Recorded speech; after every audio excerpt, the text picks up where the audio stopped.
Komið sæl, synir Egilsins á þessum sunnudegi sem og öðrum. Hér í seinni hluta þáttarins koma til okkar Róbert Marshall sem aðstoðarmaður borgarstjóra, Ásta Lóa Þórsdóttir sem þingkona í flokki fólksins og Halla Gunnarsdóttir formaður VR. Ef við ætlum að byrja hér á vettvangi dagsins, það Lára Súmíla Ómarsdóttir, Eiríkur Örn Norðdal skáld og rithöfundur og Drífa Snædal talskona Stígamóta. Við allir velkomin. Takk. Í fréttum áðan við það að það brestir komnir í vopnahlið á Gaza. Já, það var nú bara í morgun að þá réðust Ísraelsmenn með loftárásum á Gaza og segja að Hamas hafi brotið vopnahlés samkomulagið með því að ráðast á okkar ísraelska hermenn sem þar voru. Þeir náttúrulega konur með alla gíslana og palestínummenn líka konur með heim og ég veit ekki, mögulega var þetta bara gert í þeim tilgangi að þetta vopnahlé, ég veit það ekki. Þetta allavega lítur ekkert voðalega vel út. Nei. Mér heyrðist nú eiginlega enginn hafa neina sérstakka trú á þessu vopnahlé sem hafði eitthvað vita málum frá augnablikinu sem var skrifað undir það, sko. Þannig að þetta ætti kannski ekki að koma manni mjög óvart. Nei, samt þetta vont, sko. En það var hræðilegt, þetta var náttúrulega einhvers konar vona glæta fyrir fólkið þarna. En þetta náttúrulega bara, þetta ekki, eins og maður segir, þetta ekki ástand sem staðið í 2 ár, þetta ástand sem staðið í 60 ár. Það bara viðbúið að það halda áfram með, nema eitthvað miklu meira gerist. Já, og svo líka náttúrulega þetta á þessu stutta tíma sem að vopnahléið varði að þá var ekki eins og verið að fara inn með hjálpargögnin sem að búið að lofa að fara með inn og þeir opnuðu ekki landamærin strax eins og þeir ætlaðu að gera og þannig að þú veist, þetta var einhvern veginn það var einhvern veginn ekki alveg verið að standa 100% við þetta frá upphafi, sko. Þannig að já, þetta ekki gott ástand þarna og ég held að við öll sem höfum eitthvað fylgst með þessu svona gegnum tíðina vitum að þetta ekkert auðvelt að leysa bara. Það bara, held ég, alveg ógerningu nánast. Nú tilipið bara Trump, hann geti leysið þetta? Já, einmitt. Þetta var náttúrulega, vopnahlið var sett á tveimdögum áður en og tilkynntu friðarverðlaun að hafa Nóbels. Ég held að það hafi ekkert verið heldur sérstök tilviljun. Það hafa verið 2 markmið með þessu svokallaða vopnahléi. Það að Trump fái Nóbelinn og að gíslarnir fari heim. Ég held að það komi engum óvart að það sé ennþá hafið hafnar árásir og áframhaldandi þjóðarmorð, svo við köllum þetta bara eins og þetta er. Það var yfirlýst markmið Ísraelsstjórnar og hefur verið að bara útrýma Gazabúum með einhverjum hætti og ég held að það markmiðið miður bara standi óhaggað og þetta hefur bara verið liður í þeim leik að fá gíslana heim og það er náttúrulega ekki þannig að það sé búið að leysa alla palestínska gísla úr haldi sem eru fangelsaðir í Ísrael. Það sem náttúrulega viðbúið líka að þetta fjallar ekki bara Gaza, þetta fjallar líka Vesturbakkann og það má ætla að allt svona ég farið þarna í tvígang og svona lýst þessu sem svona hinu hversdagslega ofbeldi. Þú ert alltaf fyrir ofbeldi, það alltaf verið að tjekka, það alltaf verið að athuga hvort þú sért með sprengju, þú sért bara hangandi úti við vegg að reykja, sko. Þetta með að sækja vinnu, þú þarft að fara í gegnum stöðvar til að sækja vinnu.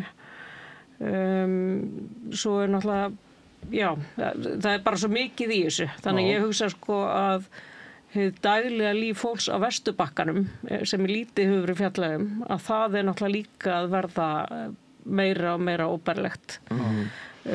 Þó að þjóðarmorðið sé náttúrulega það sem þarf að skoða og náttúrulega það ennþá verið að búa til landránsbyggðir þarna út allt sem ógnar hinu hversdagslega öryggi Palestínubúa á Vesturbakkanum líka. Þannig að þetta bara endalaust og non-stop. Já, enda yfirlýst stefna svo sem síonista að taka bara allt landið og meira til. Þeir ekkert feimnir við að segja það og svona kannski ekki endilega Netanyahu sjálfur en þú veist síonistar, hardcore síonistar bara þar og einn vinur minn til dæmis, pappa hans bjó í Jerúsalem eða fæddur uppalinn í Jerúsalem, Kristinn Arabi og hans fjölskylda öll var rakin í burt eftir 6. stríð. Þú veist, þetta snýst ekki hvort út kristinn eða múslimi eða eitthvað slíkt. Þetta snýst bara það hvort út síonisti viljið eiga heima, þetta sýns mér sko. Og við ættum öll að vera farin að sjá það bara. Og það bara einur stefna síonista að það bara taka yfir allt þetta svæði og meira til. Já, það verður styrra. Þetta ógott. Og þeir halda áfram að tala svona, ég heyrði Smotrich tala það bara í gær að það að vera landnemabyggðir á Gaza, sem ég hefði nú ekki heyrt það hugmyndir áður. En þetta náttúrulega síonistaríki sem virðir ekki landamæri, telur að sín landamæri að vera einhvers staðar miklu víðar heldur en nokkur kannski horfist í augu við. Það langt inn í önnur lönd sem í nágrenninu og innan þessar landamæra séu gyðingar í algjöru meirihluta. Palestínumenn ekki meiri en svona 20% og það þýðir það að þeir þurfa að losa sig við svona 2, 3, 4 milljónir af fólki. Með einhverjum hætti, drepa það eða fæla það á flótta eða annað slíkt. Og þetta, Ísrael svona ríki. Og ekki nóg með að þeim ekki vera of margir, heldur með að líka ekki njóta lýðræðislegri réttinda. Þannig þeir geta náttúrulega ekki haft neina representasjón í þessum ríkjum. Þetta ekki geta haldið þeim viðri og kúa þá nema þeir séu ekki fleiri en svona cirka 20%. Það kannski ekki skrifað í stjórnarskránna en þetta svona stefna sem þetta ríki hefur. Og það ótrúlegt að einhverjum detti í huga að viðurkenna Ísrael. Því að hvernig getur viðurkennt ríki sem viðurkennir ekki eigin landamæri, sem bara með það innbyggt í tilvist sína að ráðast á alla nágranna sína og stunda þjóðarmorð, stunda aðskilnaðarstefnu.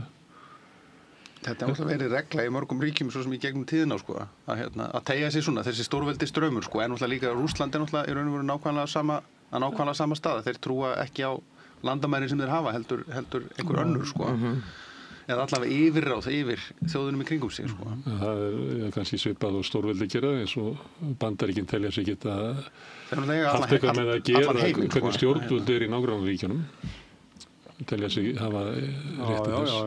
En Ísrael náttúrulega sérstakt fyrirbrigði held ég. En vonaglæta núna náttúrulega fjöldi þjóðar sem að viðurkenna Palestínuríki sem við ekki séð áður. Sameinuðu þjóðirnar farnar að tala þjóðarmorð. Þeir bara einhvern veginn gengu lengra núna heldur en þetta hversdagslega ofbeldi sem að svona vera að teygja dag frá degi og verða svona óbærilegra. Núna var þetta náttúrulega bara svo augljóst mál. Þeir hlusta ekki á þetta. Þá Sameinuðu þjóðirnar segja eitthvað og eitthvað. Telja sig geta gert það í skjóli Bandaríkjanna. En leið og Bandaríkin lenda í einhverjum alvöru þrýstingi frá Evrópu, segjum til dæmis bara frá Tyrklandi sem dæmi, sem náttúrulega bara eitt svona mikilvægasta hernaðarlega land Evrópu að mörgu leyti og fara að finna hennar þrýsting, þá held ég kannski að þeir fari nú eitthvað aðeins að hugsa sinn gang, eða mögulega var það líka, ég ekki alveg til í að segja að Trump hafi bara ætlað að fara í þessa friðarviðræður til þess að fá Nóbelsverðlaun, ég ekki alveg þar, ég veit að það samsæriskenningur. Ég sagði það ekki, ég sagði tímasetningin var ekki tilviljun. En ég held samt, það ýmislegt í þessu. Já, algjörlega, en ég held samt sem áður að hann sé farin að finna fyrir meiri þrýstingi frá Bretlandi, frá Frökkum, frá Þjóðverjum, frá Tyrkjum. Og frá vinum sínum í Miðausturlöndum. Já, og frá Sádi-Arabíu, skiljið.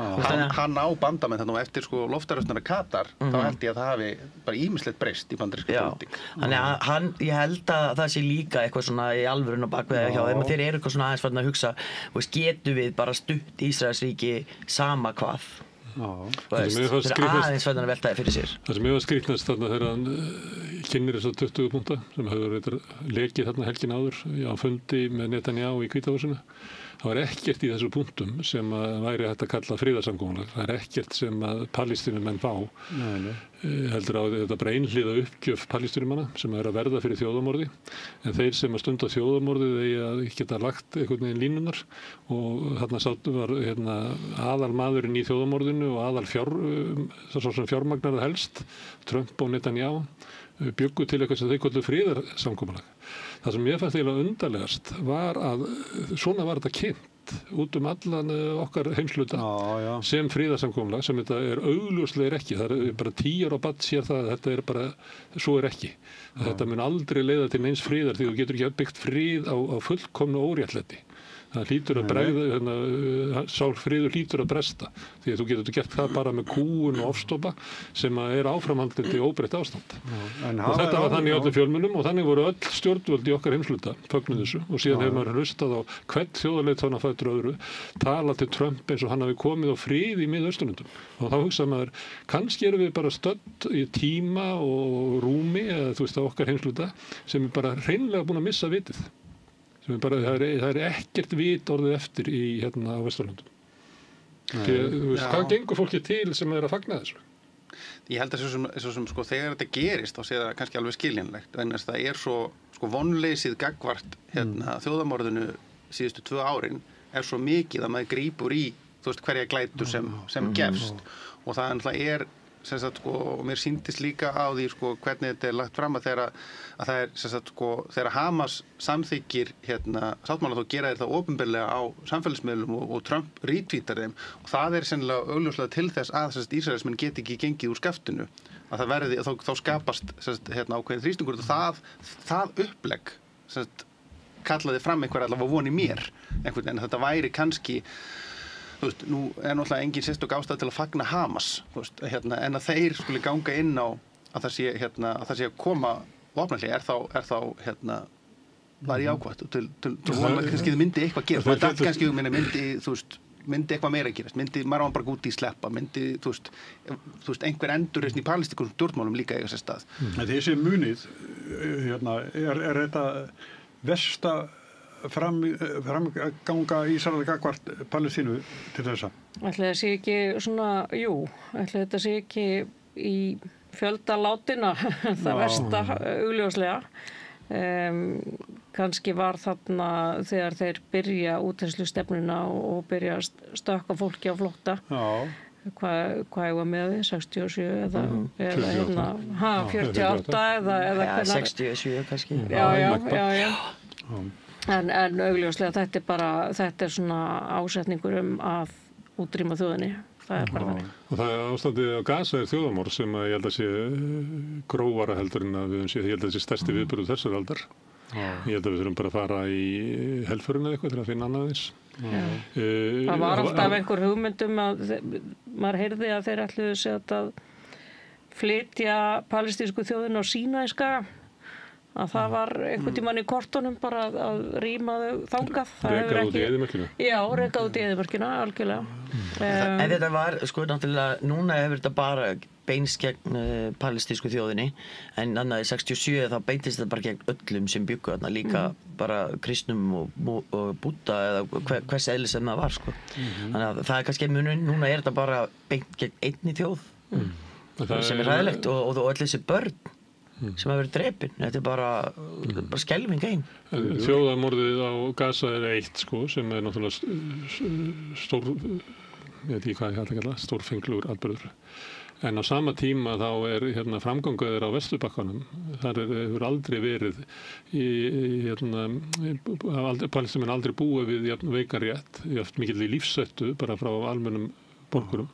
Þar verið að tala að þetta sé svona, ég veit ekki kallað Nakba frá 48 sem hörmungarnar miklu þar sem að fólk var hrakið af landi sínu og fólk ennþá að bera lyklana hálsinn frá þeim tíma þegar að segja að þetta komið aftur. Þannig það sko stærðin á Vesturbakkanum sem hefur eiginlega ekkert verið í fréttum bara ekki neitt. Þannig að við erum þar með eiginlega það sem að Palestínumenn líta á sem eiginlega sko stórkostlegar hamfarir í sinni sögu við hliðina á sko þjóðamorði sem að bara það versta sem að við höfum horft upp á. Ég veit ekki hvað við þurfum að fara langt. Heyrðu, en ef ekki að taka upp léttara hjal? Leikskóla. Já, leikskólana. Það tala um einu grjótkletti forðu tíð. En talum leikskóla, það hérna mjög spennandi mál. Reykjavíkurmódelið sem í smíðum eða ekki? Það mjög spennandi mál, mér finnst það kristallast alls konar hugmyndir sem að tengjast þessum tillögum. Þannig kemur fram réttur kvenna til vinnu, réttindi starfsfólksins á móti þeim sem nota þjónustuna, hver á að borga, er það barnafjölskyldan sem eiga að borga skattin eða að sækja reksturafé leikskólana í almenna skattimtu, er þér illa við börn eða viltu þau séu lengur en 6 tíma á leikskóla? Mér finnst það ótrúlega, þetta umræða sem er svo mikil hiti í henni að hún gæti svo upp úr bara. Mér finnst þetta svona fyrst og fremst kvennapólitískt mál og mér finnst þetta mjög erfitt að sjá þegar vera að stilla upp leikskólafólki sem hefur þurft að hlaupa mjög hratt og leggja á sig rosalega mikla byrðar til þess að halda þessu batteríi gangandi og hugsa vel börnin okkar og svo er verið að stilla þeim upp á móti foreldrum sem eru í alveg svakalega veikri stöðu. Vita það allir sem hafa átt börn á leikskóla, það er bara rosalega erfitt að fara að gagnrýna eitt eða neitt. Og ég hef nú heyrt í nokkur foreldrar sem hafa mætt á einhver svona kynningafundi og þar er starfsfólk og foreldrar á sama fundinum og það einhvern veginn er mjög erfitt fyrir foreldrar að ætla að gagnrýna nokkuð skapaðan hluta slíkum fundum í staðinn fyrir að halda bara fund með leikskólasviði og foreldrum. Af því þegar öll er á botnin kvöld þá er þetta kannski stærsta aðgerð fyrir þetta fæðingarorlofið í kvenfrelsisátt í svona almennt séð á Íslandi. Þetta hefur gert konum kleift að fara út af vinnumarkaðinn. Þetta hefur gert bara bærilegt að vera fjölskyldufólk og eignast börn á Íslandi og í Reykjavík sérstaklega því að Reykjavík hefur nú alltaf verið fremst í flokki eða var það í uppbyggingu leikskólakerfisins. Þannig að þetta er, eins og ég segi, þetta er aðför að möguleikum kvenna til að vinna af því að við vitum það að ef að það þarf að vera meira heima með börnunum þá er það konur sem eru það og þá skerða þær vinnuna sína og það verður til þess að þær njóta minni framgangs á vinnumarkaði, fá lægri laun og fá lægri lífeyri, skilur þetta eldi konur bara á grafabakkan skulum hafa það í huga. Þannig að þetta er stórmál. Og það er alveg ótrúlegt að vera etja foreldrum og starfsfólki leikskóla gegn hvert öðru eins og þessi ólíkir hagsmunir þegar það að byggja hérna upp gott leikskólakerfi er hagsmunir allra. En ég hef samúð með leikskólakerfum af því að þeir eru náttúrulega bara orðnir bugaðir af manneklu og völdum starfsaðstöðum. En þetta er bara, við þurfum að horfa á þetta sem kvenfrelsmál, við þurfum að horfa á þetta í stóra samhenginu og það að kvenna meirihluti í Reykjavík skuli standa þessu á kvenna ári er náttúrulega algjörlega galið. Ég er svo sammála. Hér með líkur ræðminni. Já, nei, ég er bara svo sammála. Þetta er eiginlega alveg vonlaust. Ég er svo sammála þessu með að þetta stytta viðveru barna á leikskólanum og leggja þau upp þannig eins og Gunnar segir að það sé svo vont kannski fyrir börn að vera lengi, það sé betri foreldrar sem að hafa þau styttur á leikskólum, allt þetta. Þetta er svona dæmigerð sem alltaf er verið að setja á konur. Ólíkta konur, það er mikið borð eitthvað eða gera eitthvað eða da. Það er endalaust verið að setja ykkur svona hömlur á konur. Það er náttúrulega, börnin hafa ekki gott að vera á leikskólaleikur í 6 tíma og hver fær þá samviskubitið, bara mamman heima bara, ég verð að vinna 8,5 tíma, annars fæ ég ekki nógu laun, ég get ekki borgað leiguna, ég get ekki keypt í matinn, en þá er ég vond móðir, þetta er bara, við finnst þetta ömuleg staða, ég hefði viljað, og ég skil eins og þú segir líka leikskólakennaran og starfsfólki þar, vegna þess að ég vann á leikskóla sjálf í 7 ár og það er mjög erfitt að vinna þar, þá vorum við með, vorum við miklu fleiri að vinna á deildunum heldur en núna og ég skil ekki af hverju er ekki bara að setja meiri peninga í þetta kerfi þannig að starfsfólkinu líði vel og börnunum líði vel og foreldrum líði vel og hafa hennan möguleika ég sá þarna einhverju útreikninga þeir sem ætla að kaupa alla 10 frídagana á ári skiljiði, bara fólk sem getur ekki tekið sér frí frá vinnu þeir eru að fara að borga bara himinháa fjárhæðir og hverjir eru það sem geta ekki tekið sér frí frá vinnu? Það eru lægst launuðustu konurnar. sem eru ekki með bakland. Sem eru ekki með bakland, þetta eru einstæðmæður, þú veist, þetta eru öryrkjar. Sama fólki og þarf að vinna langa vinnudaga. Nákvæmlega. Og mér finnst þetta bara ekki gott. Og líka þessi rök, sko, að stytting vinnuvikuna verður til þess að þurfa að stytta leikskólana. Þú veist, þau rök eru ekki notuð að það þurfa að stytta, sko, bókasöfn, opnunartíma bókasafna eða sundlauga eða þú veist, annars ekki eitthvað borgar reka, sko. Þetta verðist bara eiga við leikskólana sem stjórnlega, sko. Að gera líka starfsfólkin að sækja hagsmuni sína, sko, til skjólstæðinga, þetta svona eins og setja, sko, segja sjúklingunum að vera aðeins minna veikir, svo svo hjúkrunarfólki hafa minna að gera, þú veist. Þetta er bara absúrt. Þörfin ákveðin og þú ert að varpa stærri hluta af sko fjárhagslega ábyrgðinni á það sem að síst gildi og það er raun og verið ekki flóknir með það. Ég skynja það að Efling bara tekur undir þetta, líst vel á þetta. Já, fyrir starfsfólki sitt náttúrulega, sem vinnur þarna, af því að það er að vinna við bara ógerlegar aðstæður. Já, það er líka mæður í Eflingu. Já, en þau eru líklegast að tala þetta vegna starfsfólks, myndi ég halda þetta verkalýðsfélag. En er einhver sem heldur að það sé einhver langvarandi lausn? Eða þú veist, erum við bara, þú veist, segjum að það mingi þá vinnuálag að þetta starfsfólk verður ekki bara færra starfsfólk eftir korter til að sinna sama álagi og minni peningar í því og þess að vandamálið er náttúrulega fyrst og næst vilji til þess að uppfylla þörfina og það er það verður að gerast einhvers staðar annar staðar heldur en þarna. Og sama tíma, sko, erum við samt með þetta biðtíma eða bil eða hvað maður kalla þetta umönnunarbil.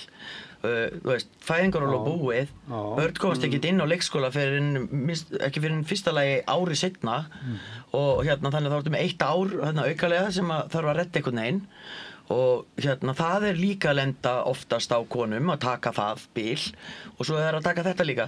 Þannig að þú veist, við erum, finnst mér að fara að skrifa aftur og bak allavega fyrir konur sem að vilja vera á vinnumarkaði og gera vel. Og þetta er eins og Drífa segir. Þetta mun lækka launin þeirra og það er bara, þú veist, það er bara ennþá meira launabil, held ég. Og við erum ekki að fara rétt átt. Við erum að fara aftur og bak. En það er kvennaverk allt framundan. Já, ég ætla að mæta heldur betur. Það er á föstudagi næsta 24. október að vanda. Já, það er í næstu viku. 50 ára, já, það er 50 ára afmæli frá því að konur fóru fyrst niður í bæ og sem lögðu fram kröfur sem er verið að leggja fram aftur í núna, 50 árum seinna. Veist, við erum að tala bara nánast sömu, þú veist, það er umönnunarbili, það er, þú veist, kynbundið ofbeldi, þú veist, hvenær ætlum við bara að uppræta til dæmis kynbundið ofbeldi, er bara ekki farið löngu komin tími á það. Það er enda svolítið áhugavert að sko, fyrir 1975, þá var aldrei rætt ofbeldi. Svo umræða byrjar ekki fyrir 1980. Má segja að það sé afleiðing kvennaverkfallsins að einhver leyti, þú veist, það sem gerist árin á eftir.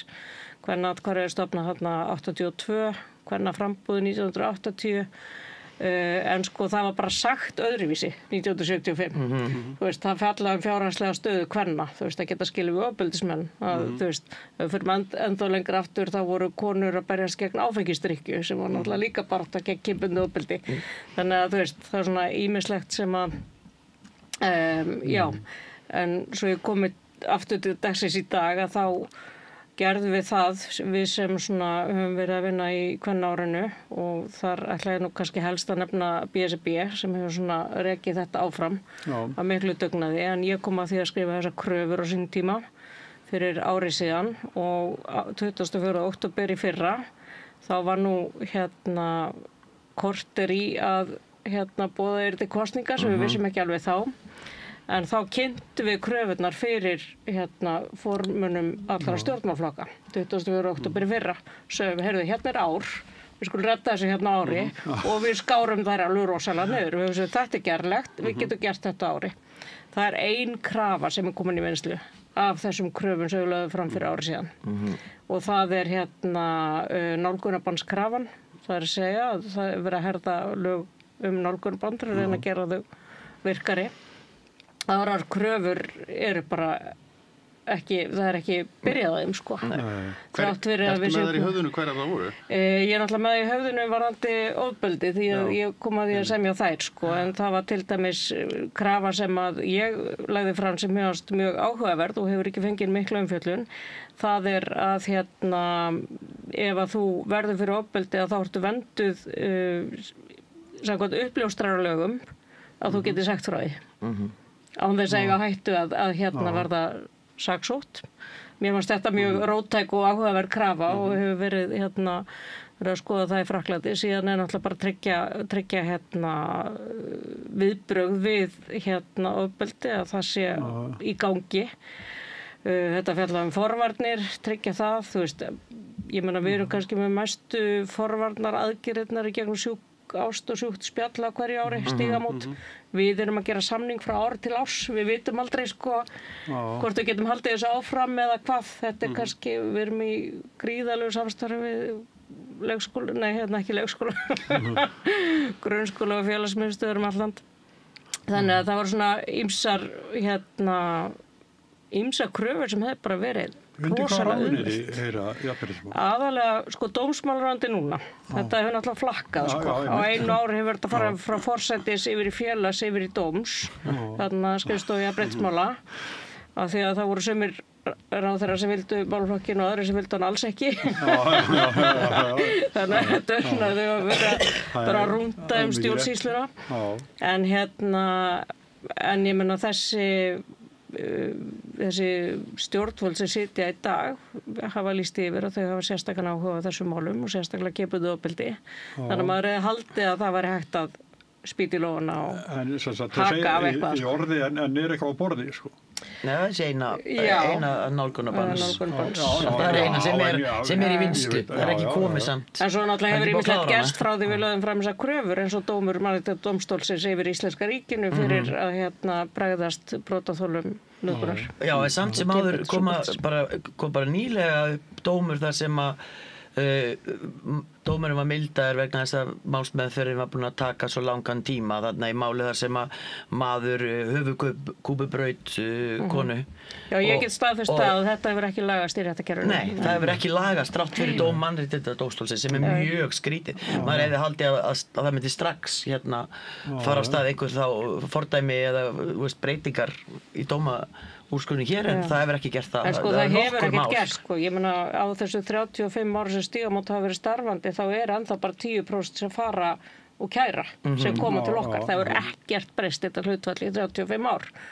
Og það segir bara... Kannski er þetta ekki aðtekli stjórnvalda með því að skilgreina þessi fjölþáttu ógnir sem að konur standa fram með fyrir. Já. Kallar þetta eitthvað annað meinar þau? Gefur sér nýtt nafn? Þetta fái bara inn í þjóðaröryggisráði því að ég held að þetta sé alvarlegasta öryggisógnin sem konur standa fram með fyrir. Það er ekki rússar eða þessi ykkur er að fara að klippa í sundur kapla eða það er ekki þannig. Það er ógnin sem að fólk verður fyrir bara á heimilinu sínum. Já.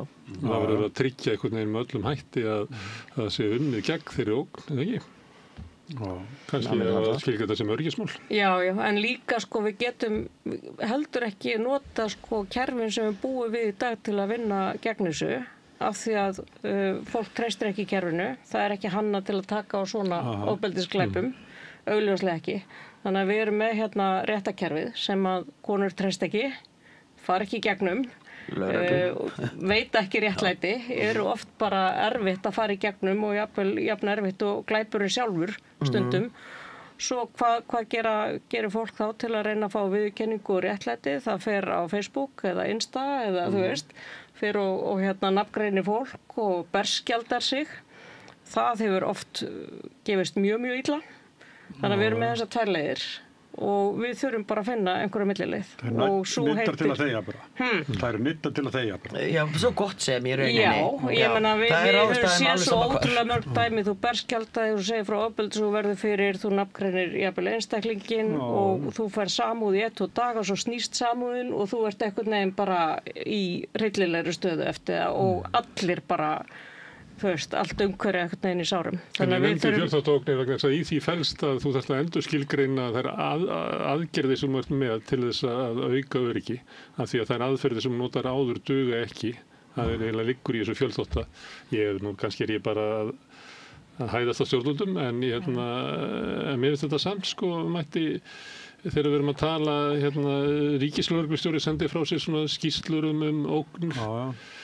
Það er glæpagengi og svona öfgahægri og eitthvað fleira en ég man ekki eftir að það sé langir kaflar þessa ógn sko. Nei, ég held ég lesi þessa skýrslu ykkur einasta ári og ég man ekki nokkuð tíma eftir. Eða vísu kemur stundu svona einhver tölfræði, þú veist, svona margar kærur í nauðgun, svona margar heimilisofbeldi eða eitthvað, en það er ekki skilgreind sem einhver sérstök ógn, sem það er samt sem áður. Já, þetta er alltaf í sérherbergi, sko. Og auðvitað er þetta bara mjög stór ógn fyrir konur, þetta kynbundna ofbeldi og ég er ekkert viss að svona allir karlmenn til dæmis skilji það eða átti sig á því hvernig bara konum líður í ákveðnum aðstæðum og fleira, þú veist að því að skiljanlega vegna þess að þeir hafa aldrei upplifað þessa sömu ógn eða hræðslu skilji. Þannig að það er líka svolítið sem gera verkum að þeir út með helmingin sem skilur hvað að tala og hinn helmingi kannski ekki. Og þá er kannski það ástæðan fyrir því við náum sér ekki lengra. En ég hefði allavega viljað sjá dómstólana fyrir margt löngu ganga miklu lengra í að setja dómfordæmi. Ég man eftir í þegar að lögunum nauðgun var breytt og það var ekki lengur einhverjir sentimetrar af lim sem þurfti að fara inn í leggung til þess að geti til talist nauðgun heldur. Það var fleiri atriði sett inn og herta refsingar og annað og þá var ég svona vongóð að loksis væri nú kannski bara komið eitthvað viti í þetta hjá okkur og við værum kannski að fara að dæma nauðgun sem bara sérstaklega hættulega líkamsárás. En það hefur ekkert ennþá gerst. Sérstaklega hættuleg líkamsárás, þú getur fengið 8 til 12 ára. Það færði ekkert fyrir nauðgun. Hún telst ekki sérstaklega hættuleg líkamsárás, sem er algjörlega óskiljulegt í mínum huga. En var þetta kvennafrídaginn að þegar hann var hérna fyrir 50 árum, sem einhver okkar mun eftir. Það voru rauðsokkurnar sem stóðu og þetta hétt kvennafrídagur út af sögulegri sátt eða samstöðu kvenna þvert yfir pólitíska litrófið, það mátti ekki heita kvennaverkfall. Þá var talað var ekki lagalegt atriði? Það var eitthvað lög sem gilda verkfall sérstaklega sem gilda ekki frídaga? Já, ég held þetta að verið fyrst og fremst til þess að fá konur á miðjunni og hægra megin til þess að taka þátt í að þau vildi ekki taka þátt í kvennaverkfalli. En þá var rauðsokkurnar voru með það að kvennabarátta verið stéttabarátta. Er það ekkert í 50 ára síðar? Launamunurinn er náttúrulega þarna eina kröfunum minni. Ég veit ekki hvað stéttabarátta er annað en sko það sem er verið að berjast fyrir í dag. Það er að þessar stóru kvennastéttir að þeirra framlag sé metið til jafns við karla. Að endurskoða, ég meina fyrir kannski 10-15 ára síðan þá fjallaði þetta allt að brjóta upp kynskipta vinnumarkað. Að konur færi í karlastörf og karla færi í kvennastörf. Það er ekki markmið í sjálfu sér í dag, heldur bara verðmeta störfin rétt. Það er ekki vandamál í sjálfu sér að það séu karlar í tækningeirum og konur í umönnun, en bara verðmetum þá umönnun rétt. Það er alltaf eitt af þessu sem er svo áhugavert með sko, kynin og stéttirnar er það að svo mikið af sko, hinnum launabundin kynjamun sem við tölum aldrei er raunverulega launabundin stéttamunur. Það er bara það að vegna þess að vissa stéttir eru miklu lægra launa þeirra, þá ef þú myndir reikna það inn í einhvern veginn og fara ef fólk gæti að fá einhverjum svona launavottun út á það, að þá myndum við náttúrulega, sko, þá erum við ekki að tala um einhver 6% eða hvað það er heldur að tala um 40-50%. Sko. Og konur séu þá jaðarhópur sem að kemst bara inn í lægri þrep launastigans og eru fjölmennar í láglaunastéttum. Og er haldið niðri meira og svo framvegis.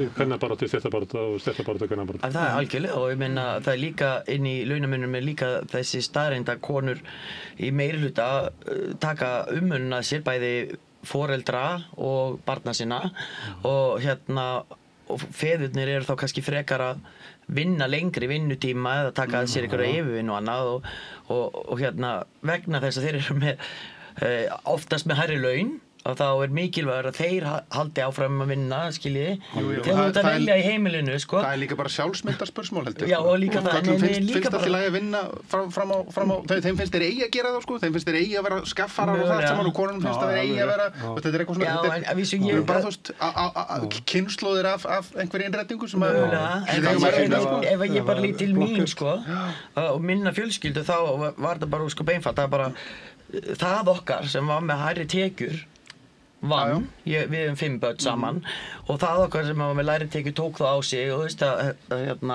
þessa umönnun eða börnin voru veik og allt það og framan af okkar sambúð og þá var það hann sem var með hærri tekjur en svo snýrist það við og þannig að þá snýrist líka við heima í okkur, skiljið en það bara, þegar sérstaklega ef fólk með lítið á milli handana þá skiptir bara öllu máli að sá aðilega sú manneskja í sambandinu sem að fær hærri tekjur að hún geti unnið meira þú veist að ég efast ekki að margir feður myndu gjarnan vilja vera bara meira með börnunum sínum en þetta í þessu launamunni og öllu saman þá skekkist alltaf þessi mynd og breytist alltaf neitt það þannig að sko það eru konur sem stjórna landinu nákvæmlega og þau líka atkvæða mestar í stéttabarðinni, það Efling og VFR, 2 stærstu félögin til dæmis, þar eru konur sem að stýra og af hverju veitist það ekkert? Þær eru með þetta allt í höndum. Já, ég nú búin að fara til útlanda nokkrum sinnum og ræða það að konur komist í stöður breytir ekki menningunni sjálfkrafa. Það breytist ekkert sjálfkrafa með því að konur komist í. Já, og þær geta breytt í og ég vona að það verði til einhvers. Og ég held reyndar að það sé mjög langt síðan verkalýðshreyfingin talaði jafn mikið jafnréttismál eins og núna eftir að það eru komnar konur. Já, en hvað svo? Það tala en hvað svo? Ég veit að þetta það stundu sagt að kynjamisrétti sé í veggjunum og í þráðunum og það sé svolítið erfitt, þess vegna sé erfitt að vinda ofan að síðan skulum við ekki horfa fram hjá því að þegar einmitt konur eru komnar í allar æðstu stöðunar að þá verður mjög heftilegt bakslag sem við erum að finna fyrir núna það bara nei, nú nóg komið ætliði bara að taka allt yfir og við erum náttúrulega líka að við erum að vinna gegn mjög alþjóðlegu bakslagi þar sem það orðið fara að hampa mjög konum sem ákveða að fara hefðbundinleið, vera heima hjá börnunum, það farið að svona hampa því og setja það í rauðan bjarma og karlar sem finna karlmennskuna sína aftur og þetta náttúrulega það sem við erum að berjast við en ég alveg sammálaður ef það einhvern tímann tækifæri til þess að breyta þessu, breyta lagaumgjörðinni, breyta því sem við getum að þá það núna og þess að það svo hryllilega sárt að sjá hvernig meira hluta í borginni fara fram í leikskólamálum eins og við gera.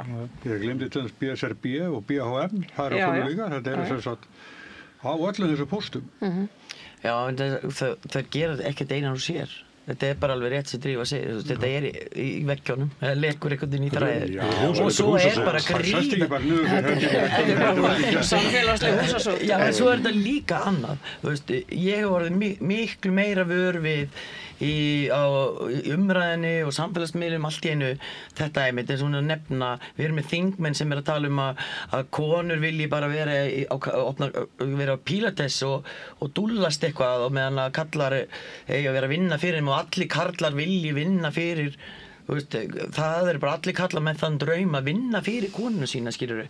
Við erum með mikið umræðum allt í einu verið að tala eitthvað sem heitir woke feminismi sem eitthvað slæmt fyrirbæri eða bara feminismi yfir höfuð. Það búið að vera mjög mikið núna undanfarið ár á Íslandi talað afturkomin þessu umræðum hvað feminismi sé slæmur.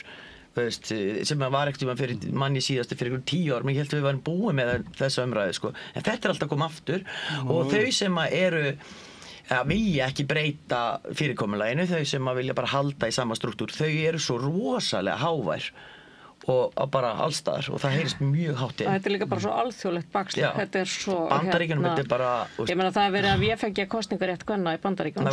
Bara fjölskyldan eining í samfélaginu og það bara nóg fjölskylda sem eitt atkvæði. Það umræðan þarna núna. Og kalli farið með það. Og kalli farið með hvað? Já, ég meina við erum ekkert að segja það en það mjög ríkjandi umræða sem það að þið feministarnir að reyna að lokka konur út á heimilunum út á vinnumarkað þess að mér ekki hamingjusamar. Það eru náttúrulega miklu hamingjusamar að þið fá bara að vera heima hjá börnunum. Einmitt, já. Og njóta þess. Ég vil bara lægja, ég á 5 ára og ég bara þetta grína. Þegar ég eignast 5. barnið mitt, ég var bara svona, ég fer ekki í fæðingarólu núna, ég nenni ekki fæðingarólu 5. sinn. Og hvað, gerir það með einhverju slæmri konu eða móður, skilurðu? Mér finnst þetta bara fáránlegt. Ég held að allir ráðherrar ríkisstjórnar Trump tala eins og ég var að... Ég veit það er ekki gott. Ég held að allar konur hafi upplifað frelsistilfingun að fara úr fæðingarorlofi, mæta á kaffistofuna í vinnunni. Komast aftur í vinnuna. Komast aftur meðal siðmenntaðs fólks.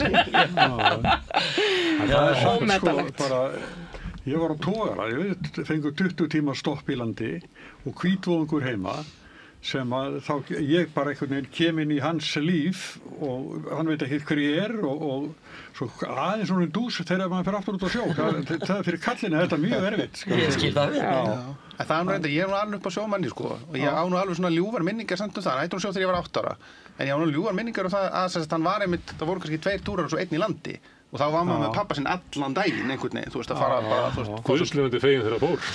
Nei, það var það nú aldrei, hann var alltaf glaður að hafa hann, sko. En það var einhvern veginn, þú veist, það var kannski líka verið sem mamma mín vann líka mjög mikið. Og maður var kannski svolítið, það voru kannski tímallir sem maður var einhvern veginn lengi með einhverjum fyrir utan það bara þegar maður var í sumarfríi, sko.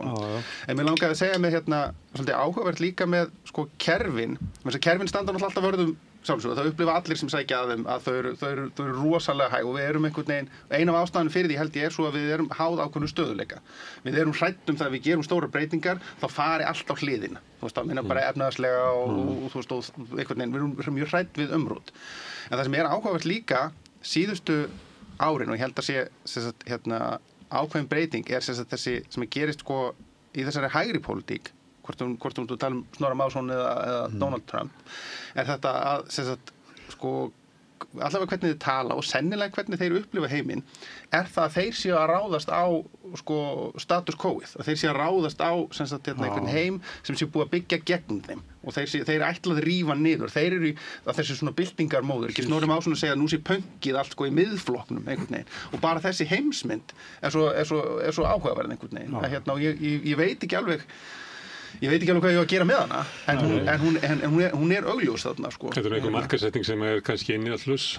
Svo veist að þið hallarislega er smart, þú getur sagt þetta svo sem, en ég veit ekki hvað hægt því, svo ég sé engin svona sérstökum merki, ég held að sé svona kannski í könnunum sem að kannski 12-13% karla, svona ungra karla, séu einhvern veginn á þessari línu, en ég get ekki séð þetta sé einhvern veginn svona eins og miðflokkur lætur eins og að hér sé bara að hvolfast yfir einhver bylting sambærileg og skoðanakannanir benda til í Bretlandi gætu orðið ef að Nigel Farage tekst að koma þessu í land, sko. En ef þeir eru að líta svo á, eins og sko Snorri Másson sem að boðar bara einsleitni sem einhvern veginn svona sem pólitískt markmið sem einhvern veginn alveg, þá er það sko þá er hann samt, þá er það einmitt þetta, þú veist, að fá það allt og mikið, veistu hvað er mikið á konum á vinnumarkaðnum, þú veist, veistu hvað er mikið af, þú veist, bara brúnu fólki sem er heima á þessu landi, veistu hvað er mikið af innflytjendum á Íslandi? Og það er stórkostleg bylting að ætla að losa sig við alla innflytjendunar og koma öllum konunum inn á heimili, það er náttúrulega bara, það er stærsta þjóðfélagsbylting vorra tíma ef hún tekst. Já, en þetta er einmitt það sem ég meinti með þetta fólk hafi svo hátt, það er bæði þar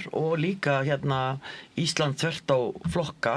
Þetta er mjög, þó þú segir þetta sé 12-13% eða eitthvað karla, ungu köllunum, að þá er þetta mjög hávær hópur, bara mjög og algjörlega sannfærðir að þeir séu einhvern veginn að sigra. Ekki bara það, þeir segja bara þjóðin er öll bara á einu máli þau tala bara mjög kokki og eru bara mjög sannfærðir að og það er skrifþungi með þeim, sko, það varast það, sko, það er í alvörunni skrifþungi með þeim, sko. Já, algjörlega, og vegna þess að mér finnst einmitt svona síðastu 3-4 árum hefur þeim einmitt vaxið áspilin, þeir eru að fá meira og meira fylgi mögulega vegna þess að þeir sem eru ósammála er ekkert endilega svara þeim eða segja neitt á móti, bara nenni sem bara ég nenni ekki að hlusta á þetta, ég ætla ekki að taka þátt í þessar umræðu og þá verða þau sem eru að reyna að móta sína skoðanir, nú á ég ungan son hann og vini sem þú veist þeir eru að mynda sína skoðanir á lífinu og svona þetta er bara eina sem þeir heyra bara og þá eru þeir bara já þetta er rétt, þú veist það er svo mikið spilling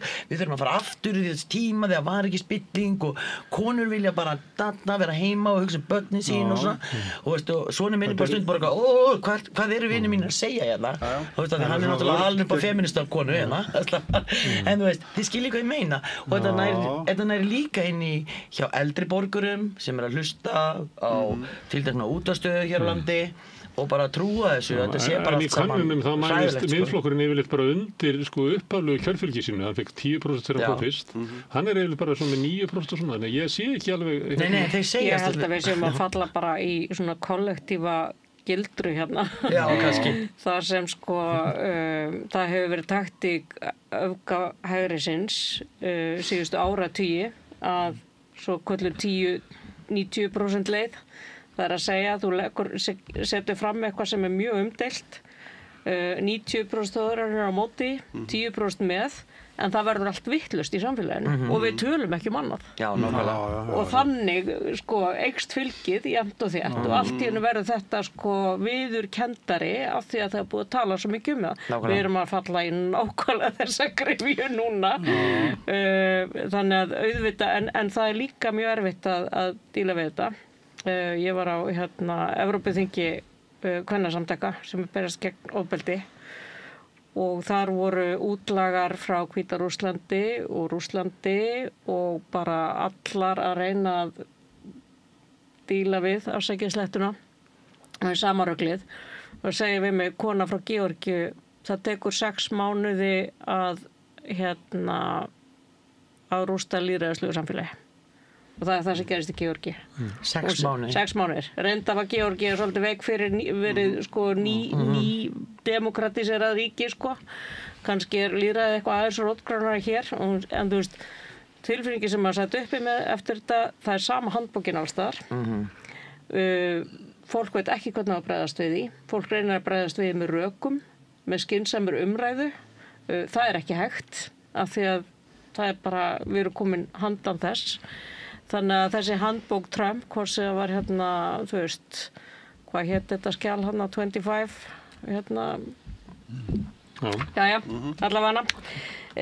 Sama handbók er allstaðar, við erum að falla öll í sömu gryfjuna, að verða brjáluð og halda að við getum tekið rökræðuna og hún er ekki að virka og þetta fæðir bara hægri öfgalið.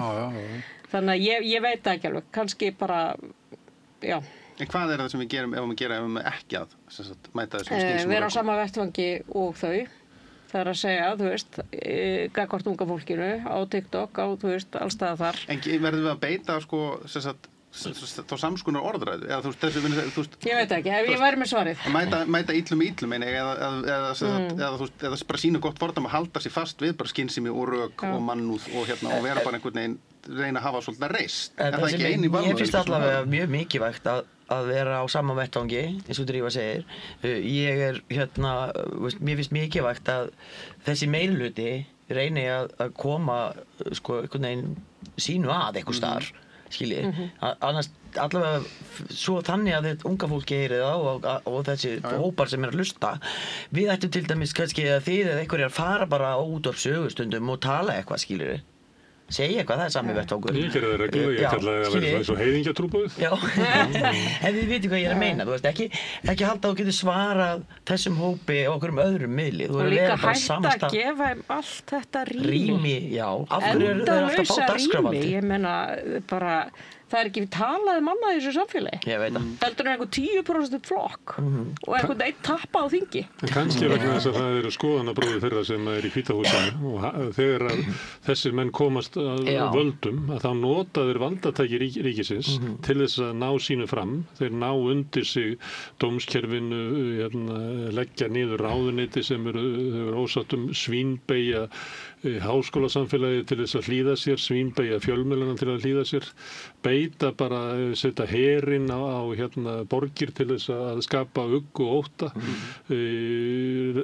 færa til fjárveitingar frá borgum og fylkjum sem stjórnvöld er ekki þeim hlynnt og nota sama og Erdogan, Orbán og sömuleiðilegur og réttur sem að braut niður sko ýmis kvenréttindi hafa gert. Þannig að stór hættulegt að þessar skoðanir komist til valda.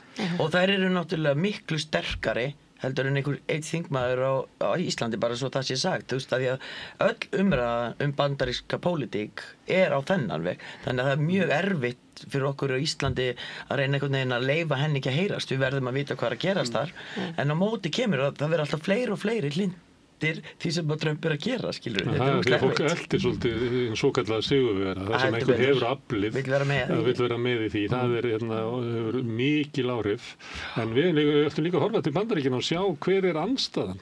Hún bara sára lítil.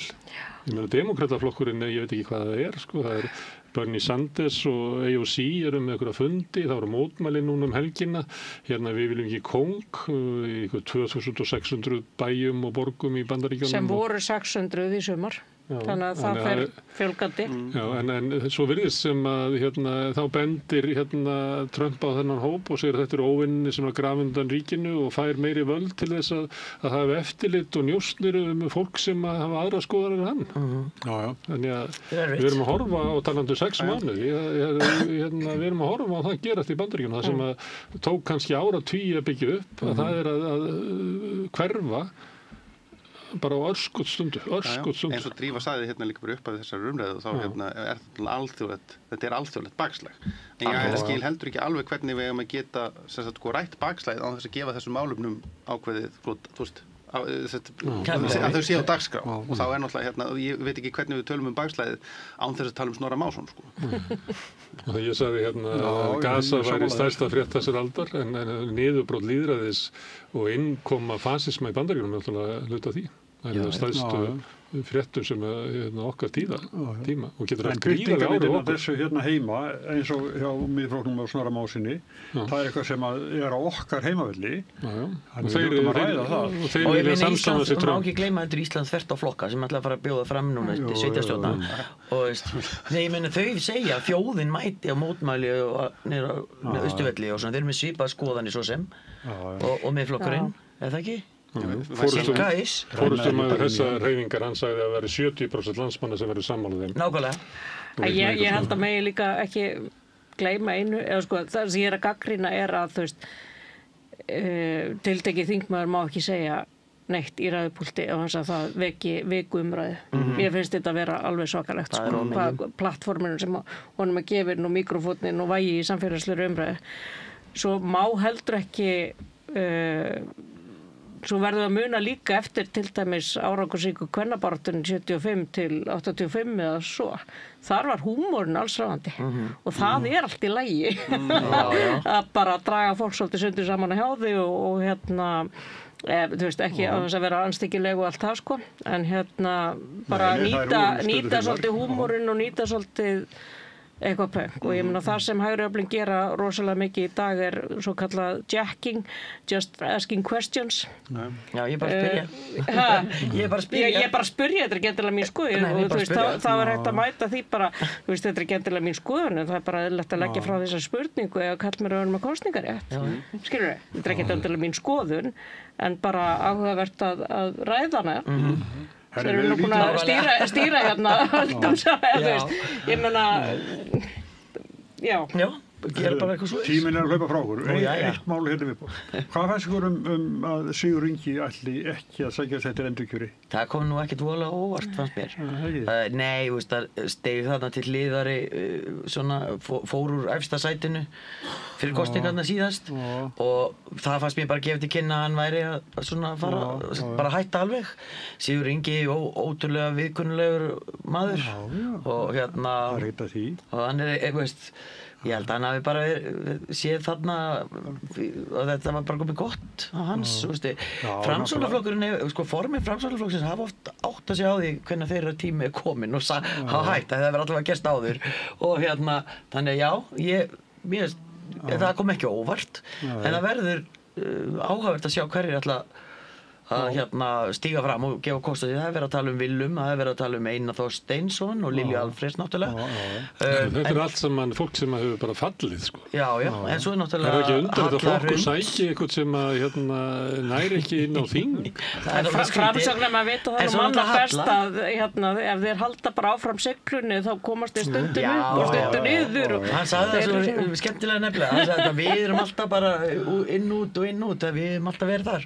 Og ég meina kannski þetta halla, ég veit ekki. Ég held líka, talandi bara svona inn úr mínum bransa, þá held ég að það eru mjög margir það eru alveg furðulega margir listamenn sem fara að kjósa Framsóknarflokkinn ef Lilja Alfreðsdóttir. Engin spurning. Það í forsvari vegna þess að hún sem sagt bara almennt held í viðurkennd sem einhver besti menningarmálaráðherra sem við höfum átt. Þannig að það gæti alveg verið leikur á borðið fyrir Framsóknarmenn eða langar í einhverja listamenn sko. En það er kannski ekki verið heimakæri þar sko, heimavannir þar sko.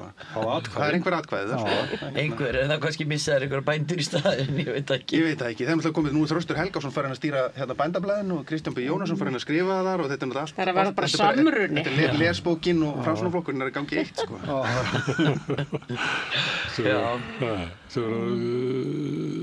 Bændur eru náttúrulega á listamannlaunum eins og Laxness benti á hérna. Já, Sameiginlega hagsmunir sko. Sameina þarna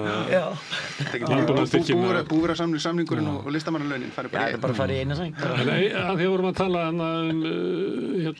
miðflokkin áðan sem að gerir með svona þetta þróun íslenskunar. Það er eitt af þessu sem er mjög skrítið að það sé ekki í umræðu í samfélaginu, svona eitthvað svona stór átak varðandi íslensku. Það er svolítið í sambandi við tæknina að gervigrindin læra hana, en ekki svo kannski mikið að börnin okkar læra hana sem að kemur. Finnst ykkur það ekki svolítið skrítið að við ættum eiginlega að vera í einhverjum þar sem við verum að stofna svona menningarsjóði og fleira bara hægri og vinstri? Ég er kannski í einhverju búblu þar sem að svo krafa er bara uppi alla daga sko. Að það þurfi að bara margfalda íslensku kennslu á landinu, bæði náttúrulega í grunnskólum fyrir börn en ekki síður fyrir innflytjendur. Íslensku kennslu og framleiða meira á íslensku? Það er bara svo dýrt og það er engin til í að borga fyrir það. Það er ekki dýrt sko. Það er dýrt að framleiða. Þetta er ódýrt að fólk sem getur fengið í vinnu, það eru rithöfundar og skáld. Það er að vinna fyrir undir lágmarkslaunum. En af hverju er þá aldrei verið að búa til ný námsgögn og eitthvað er það. Það er einhver ástæð fyrir við erum ekki að skrifa nógu marga bækur fyrir börn og en þetta snýst náttúrulega ekki bara bækur, þetta er náttúrulega eins og við verða sjónvarpsþætti voru að tala það áðan bara TikTok og það er náttúrulega magnið af efni sem er framleitt sem sagt fyrir þann miðil er þannig að það kæmist aldrei neitt yfir að þýða það sko, það verður á ensku og þetta er það sem börnin okkar er allast upp á. Bubbi var að kvarta undan hvernig farum íslenskuna skrifaði grein í mokkan. Mér finnst þetta eiginlega bara ekki að hafa náð inn í stjórnmálið. Þetta er okkur svona svaða, ég hef þungar áhyggjur á þessu, en það er enginn með einhverja sko raunverulega tillögur eitt eða neitt. Þetta er kannski eins og með suma af þessum málefnum sem fólk veit ekki hvort það er satt en ég held að fólk líti almennt á bara að þetta sé svo dýrt að það sé ekki hægt að gera þetta í þessu. Þá getum við bara sætt okkur við það að íslenska muni fjara út á næstu 3 kynslum. Eða gervigreindi bjargi þessu. Já, ég meina, er það ekki bara það sem mun gerast? Og er það bara svo ræðilegt? Ég bara spyr sko. Nei, við verðum að það verður einhver að hugsa á íslensku sko. Við verðum að koma inn í íslenskuna einhverju hugsun.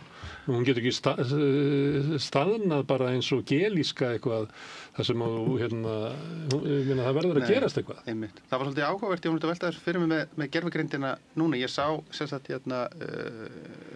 hafa hann fyrir því bara við Eiríkur Rögnvaldsson, ég held að vera áranlega hann sem skrifaði það á Facebook að það væri óheppilegt að gervigreindin væri mötuð of mikið á gömlu efni vegna þess að þar væri þú veist bara kvenfyrirlitning og það var alls konar svona pólitískir hlutir sem myndi þá lita bæði málfar og hugsunarhátt. Það má þetta svona gervigreindin kýs miðflokkinn. Já, sem ég held reyndar að sé það er nú ýmislegt á internetinu í dag og í bókum í dag sem er líka alveg hræðilegt og ég er ekkert alveg endilega viss að það sé verra að hún lesi Halldór Laxness heldur en bloggið hans Snorra Mássonar.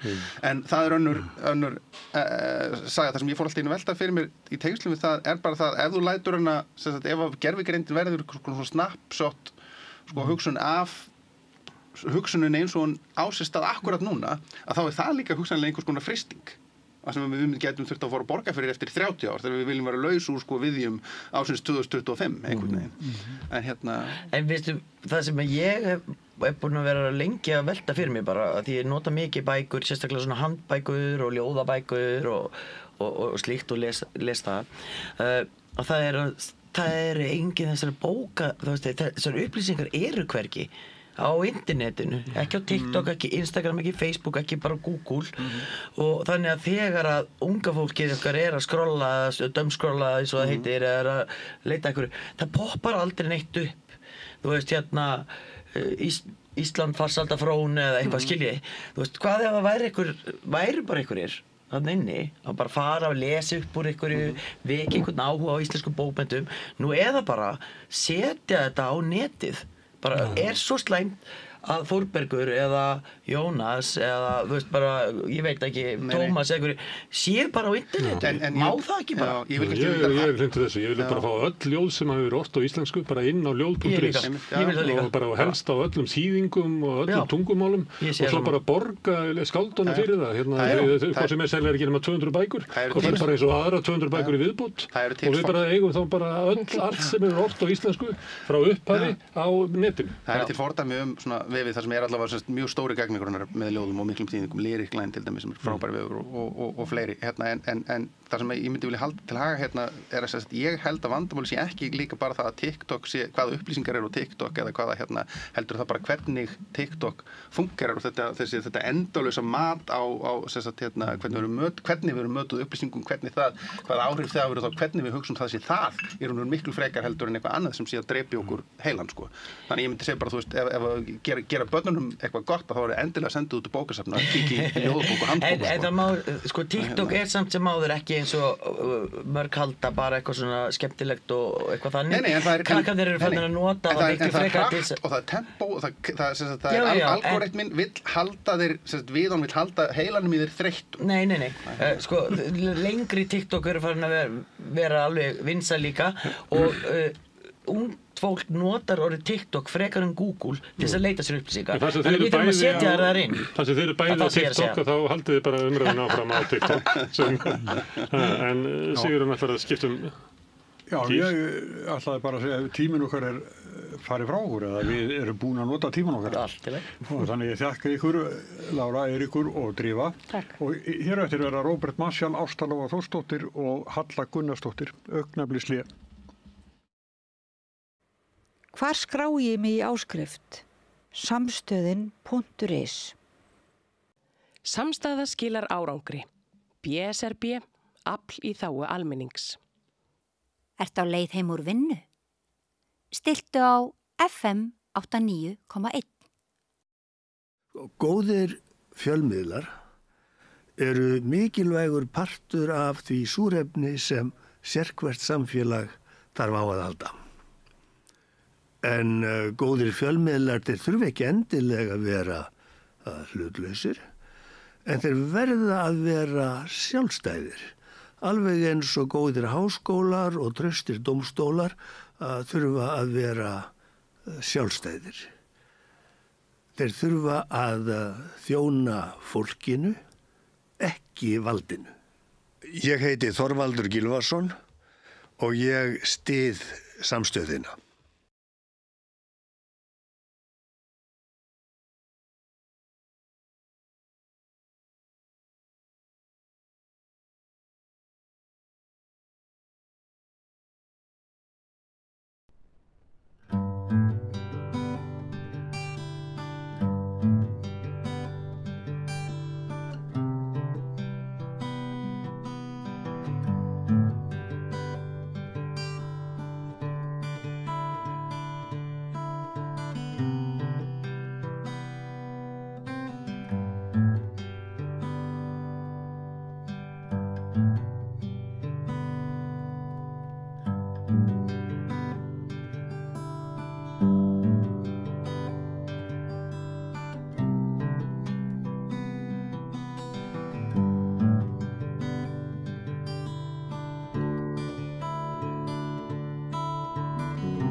Já, sæl á ný.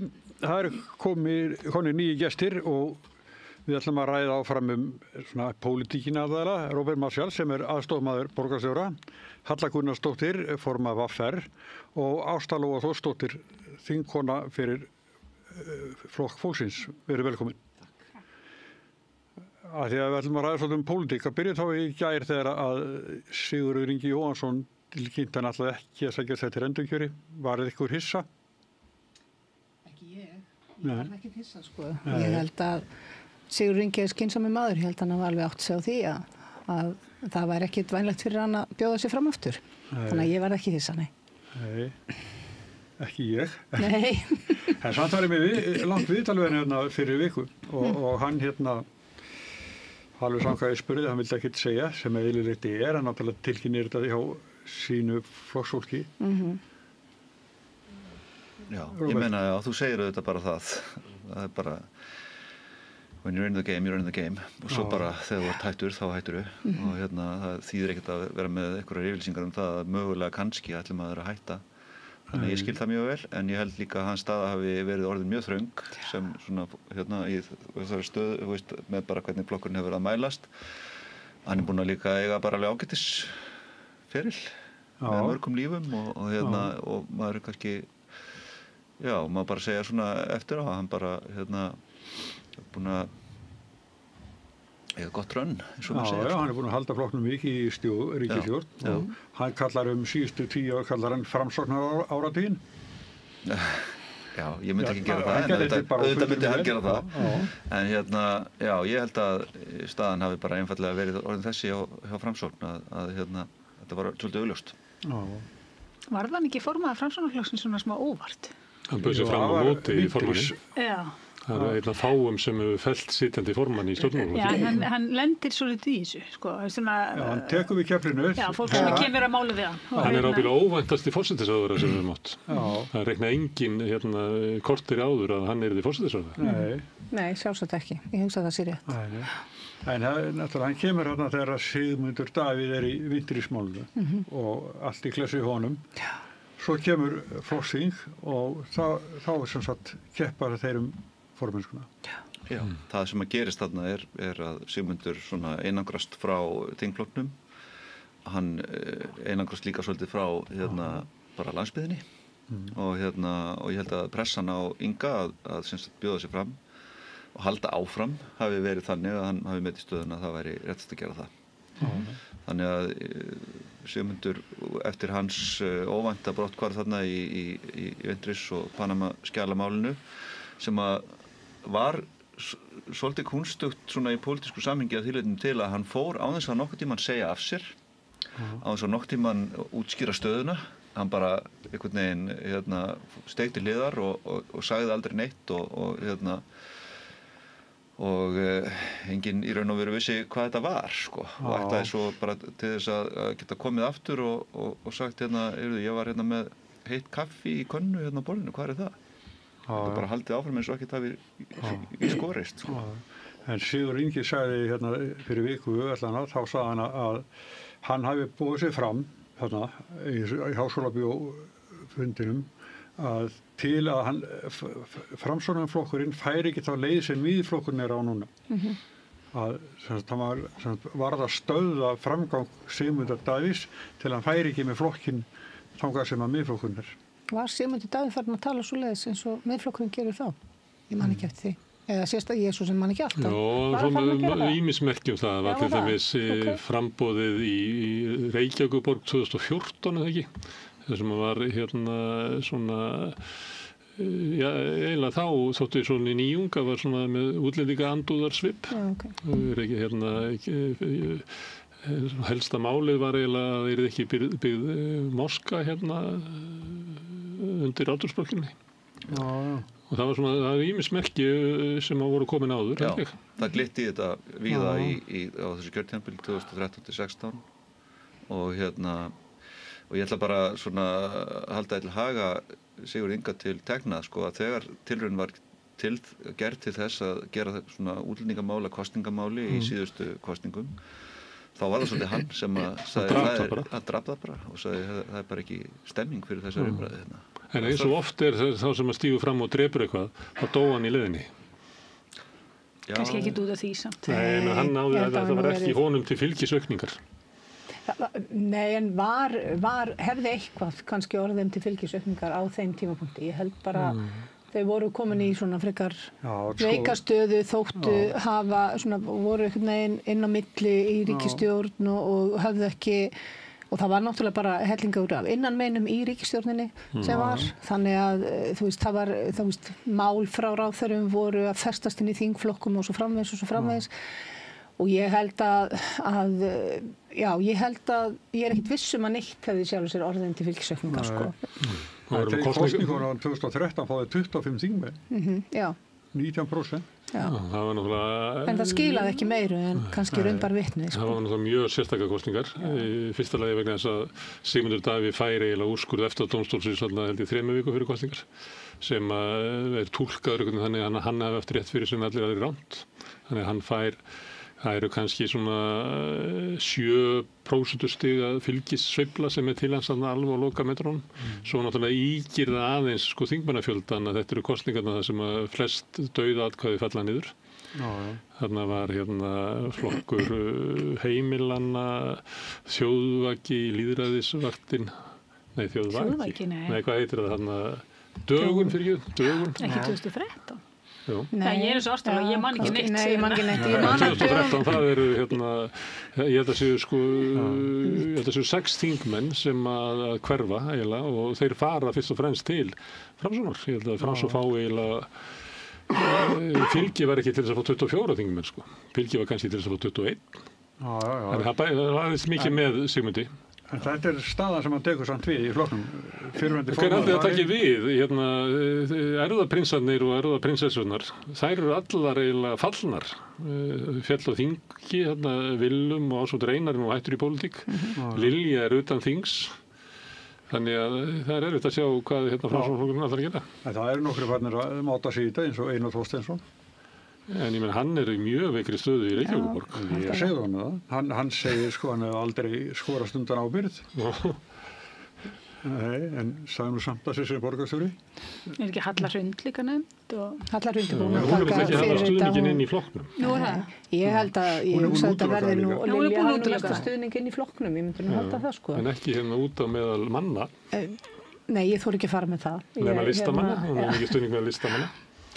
Ég sá Lilja Dögg var að halda því fram að þetta myndi breyka með flokkinn að vera með formann utan þings sem er mjög nýstárleg skýring á því. Ég held að það sé ekki góð stað að vera í fyrir stofn. En ég hef alltaf dáðst að þrautseigju Framsóknarflokksins. Sko, það er bara þegar þeir hafa verið í lægstu lægðum, sko, og þá eru bara birtist fólk og það eru kosningar og þá bara náði möppuna og svæðisfélögin koma samt saman, sko. Og hræri vöfflur og þú veist og koma 3 í kosningakaffið og bara samt gerir þetta, sko. Þessir innviðir Framsóknarflokksins eru frekar imponerandi og munu vafalaust hjálpa þeim í því sem framundan er.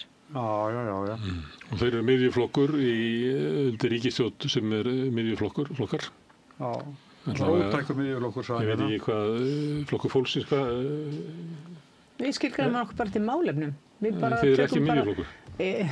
Og ekki hægri og ekki vinstri? Nei, við skilgreinum okkur að málefni, við bara horfum á málefnin og það getur stundum verið aðeins til hægri og aðeins til vinstri og eitthvað þannig, sko, hvað bara, við viljum bara horfa á þetta, hvað er best fyrir fólki.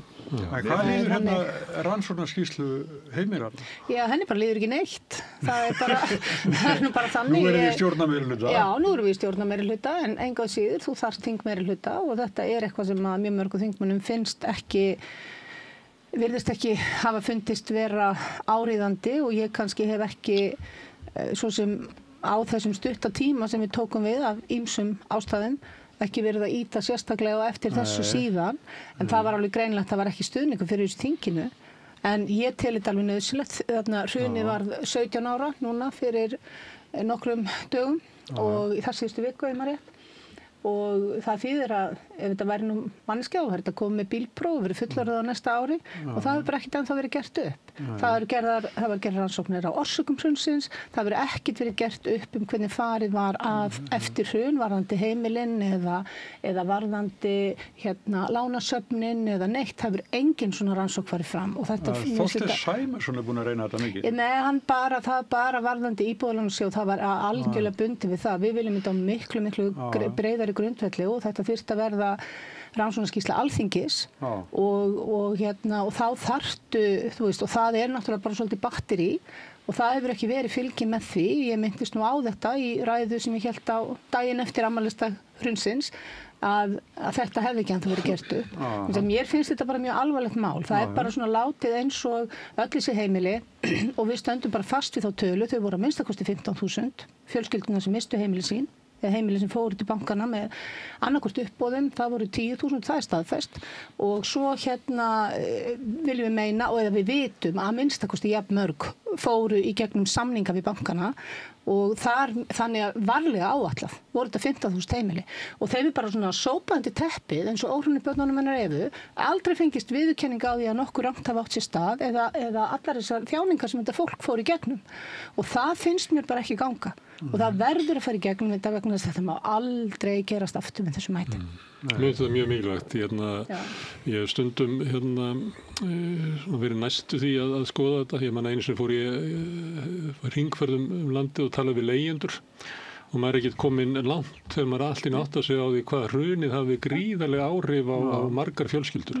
Þarna var fólk sem hafði mist húsnæði sitt eða börn fólk sem hafði mist húsnæði sitt og voru eiginlega þar landi komið svona út af húsnæðismarkaði og eins og hefur komið fram að það bara þrautinni þyngra að komast inn aftur nema að hafa stuðning foreldræðina eða einhverja ættingja eða slíkt. Þannig að hrunið verður til þess að gríðarlegur fjöldi fólks er eiginlega hrakið svona út á jaðar svona efnahagslífsins og ber sitt bara ekki. Mér finnst að við höfum að skoða þetta bara endilega og ég skil ekki okkur að það ekki gert.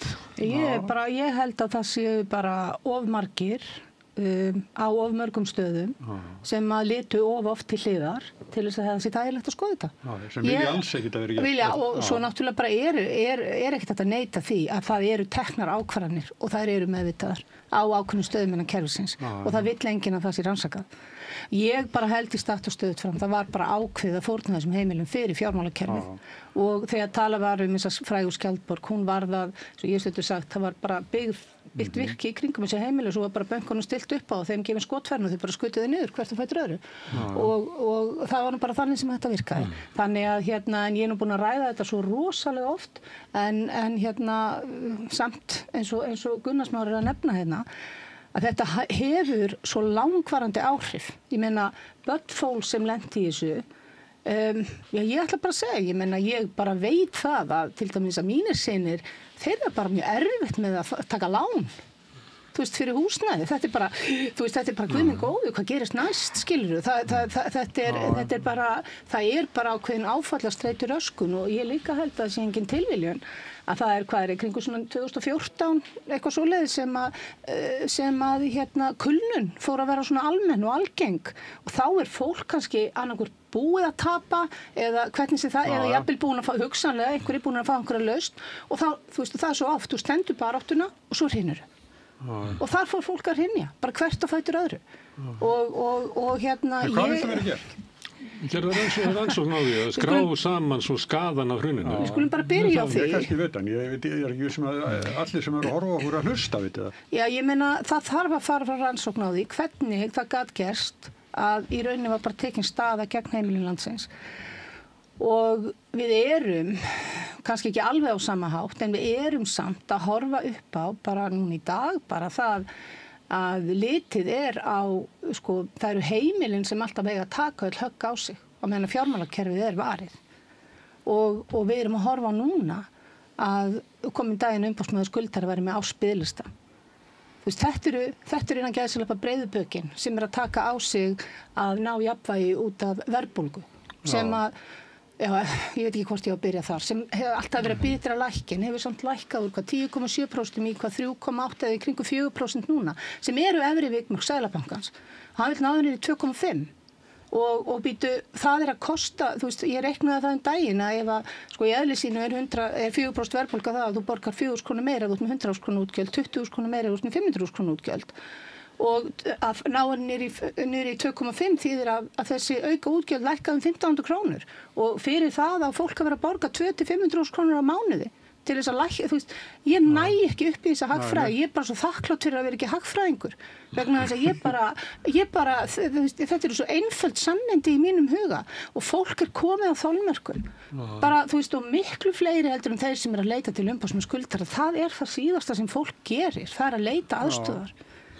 Þannig að, já, ég veit ekki Ég var nú bara að leggja að sko draga fram sko hvaða afleiðingar þetta hefði haft og hversu langvarandi þetta högg er í fjölskyldum og fer eftir frá kynslóð til kynslóðar.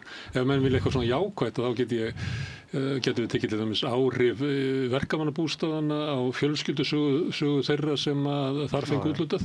Þar heyrðu ótrúlega sögur hvað það hafði mikil áhrif á fjölskyldunar að komast í örugt og ódýrt húsnæði og bara umbreytti algjörlega lífinu og það er sögur sem maður getur rakið alveg fram til 1930 og alveg þangað til að vera útluta síðustu verkamannabústaðanum upp í Grafarvogi það sem er bara ótrúlega fallega sögur þar sem að einstæð móðir með 2 börn allt í einu komst í skjól með sína fjölskyldu og allt breyttist þetta linnulausa sem að var í lífið þeirra óttinn við að missa húsnæði þurfa að flytja milli hverfa allt í einu hvarf En það verið að skrifa þessar sögur í Bjargi-Búðafélagi nákvæmlega Það er ennþá verið að skrifa þær í Bjargi-Búðafélagi sem betur fyrr Það er ekki fallegt að fólk segir loksins á ég heimili kannski búin að vera að halda heimili kannski í 10, 15, 20 ár svo bara loksins á ég heimili engin óttum að þurfa að fara út í næstu viku Þetta er það sem að unnið er að í Reykjavíkurborg líka það er að búa til möguleika á fólk að komast í húsnæði búa til færi á því að það séu byggðar íbúðir sem að fólk hefur efna á þannig að það sé ekki bara allt hagnaðardrifið og sé ekki bara markaðurinn út af því að það er svolítið merkilegt að upplifa það ég er bara rétt að venjast titlinum aðstoðarmaður borgarstjóra en ég er samt búin að vera í þessu núna í 1,5 mánuð og sem er met, eða ekki? Já, nei, Já, kannski, ég veit það ekki nei, ég held ekki þetta er sama sagan allstaðar í öllum borgum og það er skortur á húsnæði og skortur á húsnæði fyrir ungt fólk og fyrir fólk sem hefur minni efni. Þannig að þetta er ekkert eitthvað einskorðað við Ísland og Reykjavík og það sem maður velti fyrir sér er sko og það sem allir klíma við er hvernig getum við flýtt þessari uppbyggingu þannig að við séum ekki að brjóta alþjóðlega reglur útboð og auglýsingaskyldu og samkeppnislög og annað slíkt og þá veltum maður fyrir sig erum við búin að setja okkur þannig girðingar að við getum ekki lengur brugðist við félagslegri neyð þeirra sem minnst með það er meiri skyldur gagnvart fjármagninu þetta fólki það er eiginlega alveg út í það er svoleiðis og þá þurfum við bara að velta fyrir okkur hvernig getum við breytt þessu út af því að ég var á þingi í hruninu og ég var í forsætisráðuneytinu í COVID og ég veit að íslensk stjórnsýsla getur verið mjög lipur og hugmyndarík og skapandi þegar þörfin er fyrir hendi og ég held að það sé bara þörf fyrir íslensk stjórnvöld að horfa í það hvernig það geti stytt sér leiðir í þessum efnum. Núna er náttúrulega húsnæðisópur að fara að skila sér niðurstöðum núna í þar næstu viku held ég og nú Ragnar Þór sem hefur leitt það starf og ég er nú að vona að hann hefur nú mikla þekking á þessu, ég er að vona sem mest af hans tillögum náu nú í gegn þó ég þekki þær ekki allar en það er nú verið að vinna núna eftir þeirri stefnu þarna Flokksfólksins að líka fara að ryðja svæði í Úlfarsárdal og fara að byggja þar. Og það finnst náttúrulega skipti gríðarlega miklu máli og það náttúrulega hefur skortur á uppbyggingu. Það er alveg allavega á Reykjavíkur eða Stór-Reykjavíkursvæðinu hvernig sem ég ætla ekki að fara út í einhverja pólitík með hver hefði átt að gera eða eitthvað. En það hefur verið skortur á uppbyggingu á húsnæði sem að fólk er að sækja eftir og það og er ekki allt og dýrt. Það hefur verið byggt allt og mikið að svo ofboðslega dýru húsnæði á svo dýrum svæðum þar sem allir ætla að ná öllu út úr... Kannski skiljanlegt að þessi skortur og uppbyggingu vegna þess að markaðurinn hefur verið að uppfylla þörf þeirra sem hafa nægan pening til þess að geta keypt á opnum og óheftu markaði en hinn sem er í húsnæðiseklunni, það er enginn að byggja fyrir þau nema Bjarg. Nei, það er ekki skortur og uppbyggingu vegna þess að það er, sko, nýjar framkvæmdir hafa aukist í Reykjavík 75% af þessu kjörtímabili, það eru 2700 íbúðir í byggingu núna. Já. Og það sem að meirihlutinn hefur verið að leggja mest áherslu á núna frá því að hann tók við einmitt þessi uppbygging í Ólafsárdal og hvernig hægt að komast sem fyrst í það og það glittir undir einmitt með samstarfi ríkisstjórnar en meirihlutans í lausn á þeim í þeim málum, þannig að vonandi sjáum við bara svona fyrstu teiknum það. Það er líka mikilvægt að það komist sko á koppinn, ekki, við vitum auðvitað að þetta tekur tíma. En bara það að það sé tilkynnt að þetta sé að fara að gerast hefur kælandi áhrif á markaðinn og dregur úr dregur niður verðið, þannig að það er bara svoleiðis. Sko, nú er verið að klára eða langt komið að byggja fyrstu blokkina á svona bensistöðarlóð sem er við Snorrabrautina og ég las í morgun það að 100 fermetrar íbúð að þar bara í breskgjald sko með lóðina að þá þarf, sá sem kaupir 100 fermetrar íbúð þar, hann þarf að borga 16 milljónir í braskið. Það er búið að fara á milli eigenda, byggingarrétturinn og þetta kostar þetta.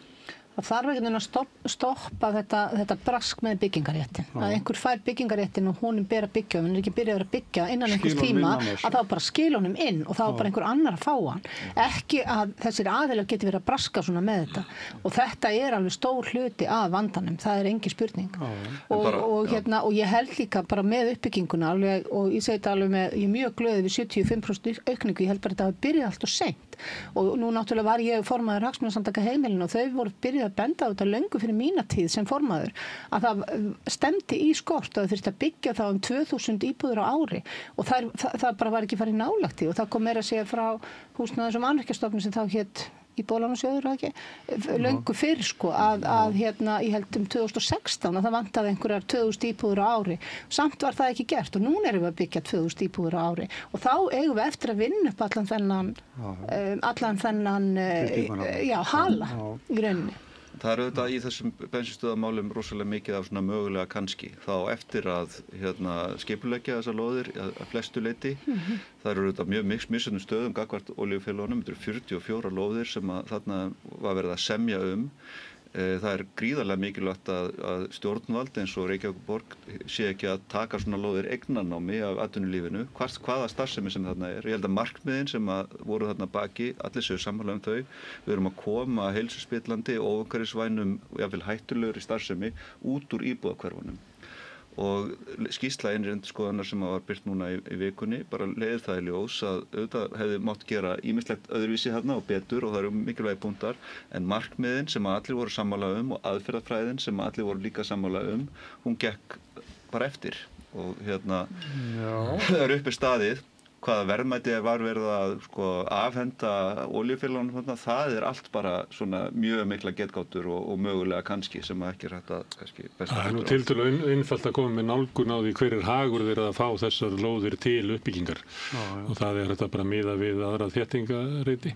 En varðandi þetta hver hagur þeirra að því að hafa starfsemina áfram þarna kannski sumt til 50 ára í viðbót. Já, sumt að renna út og svo erum við að fara að skipta fyrir rafmagn þannig að það getur verið að þú getur ekki verið að halda ykkur bensinstöð ef það verður minni ásókn.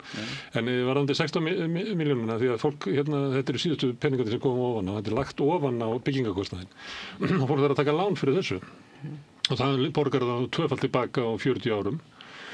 Og það er álagið á þessar íbúðir er á mánuði þá 67.000 krónur á mánuði sem er lagt ofan á brask álag.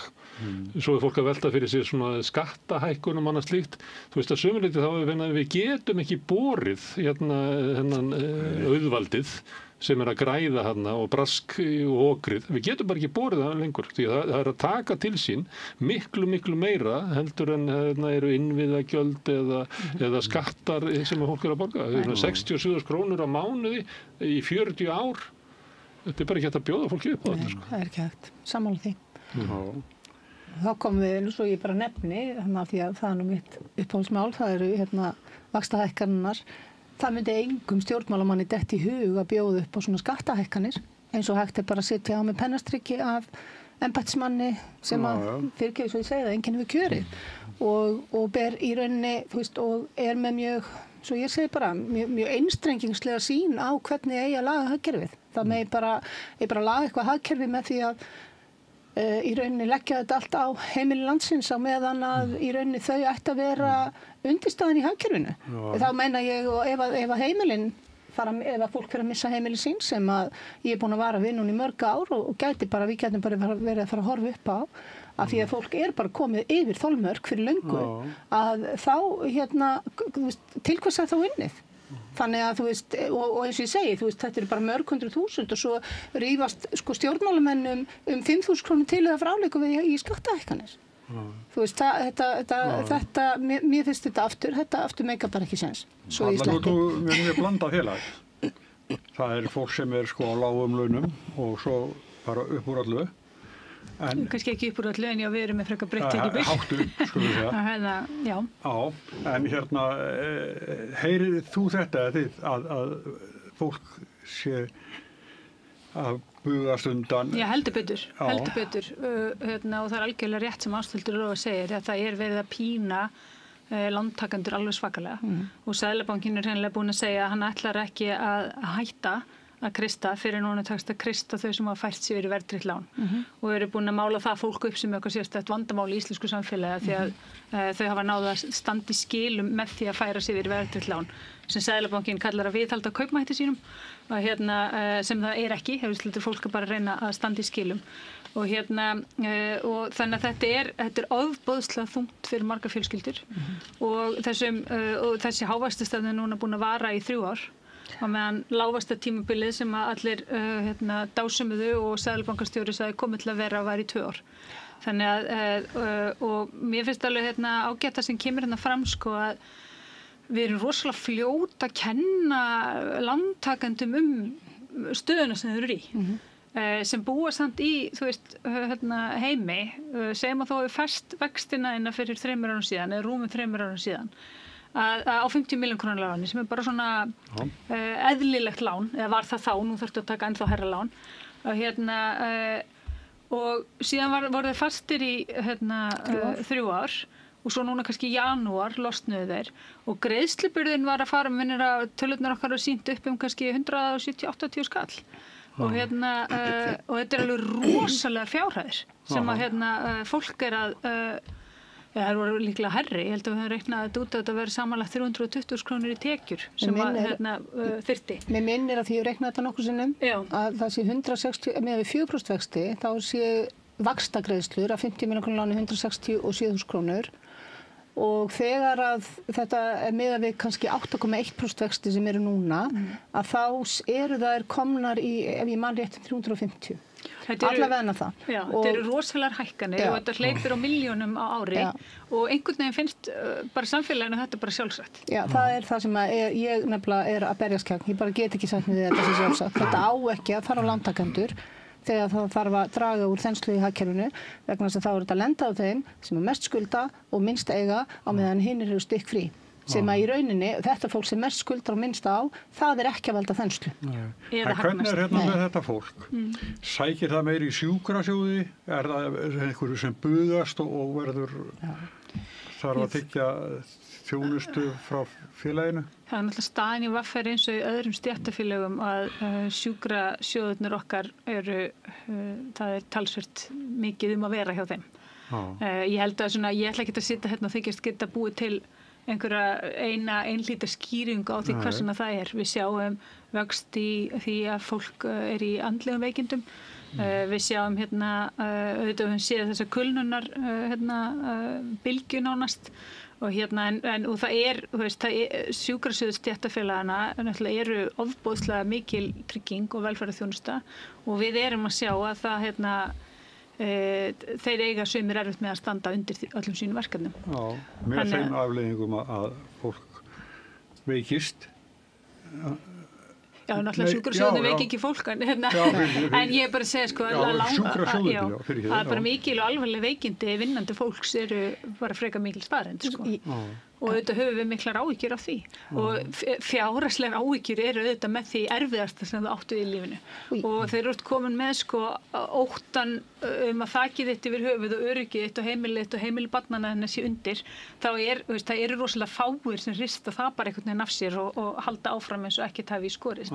Þannig að þetta eru raunveruleg og risastór viðfangsefni og mér finnst þetta ætti að vera megin viðfangsefni stjórnmálana að finna út úr þessum húsnæðismálum. Algjörlega, sammála því. Ég nefnilega held að, ef ég má grípa orðið, að og þetta er náttúrulega sá málaflokkur sem ég mest að vinna en ég held að þetta sé bara kjarninn í rauninu öllu og undirstaða velmegunar bara í rauninni að finna út úr því að húsnæðiskostnaður sé, við skulum segja ekki meira en kannski 1/3 af viðmiðin af ráðstöfunartekjum eða eitthvað þess áttar og vegna þess að þá leið þá rýmkar fólk og bara það tilvíðan fyrir að vera bjartari leið og það gerist vegna þess að við erum búin að búa til þjóðfélag þar sem að það er bara stærstu hluti þjóðarinnar liggur við alltaf frá, hann sér aldrei fram úr neinu og það er allt í lagi, ég hef oft sagt, það er allt í lagi tímabundið, þú ert kannski að kaupa þig nýjan bíl eða eitthvað, þú veist, eða húsnæði, að þú horfir fram á næstu hálfa árið þá þarf ég að halda svolítið í það, en þetta er bara orðið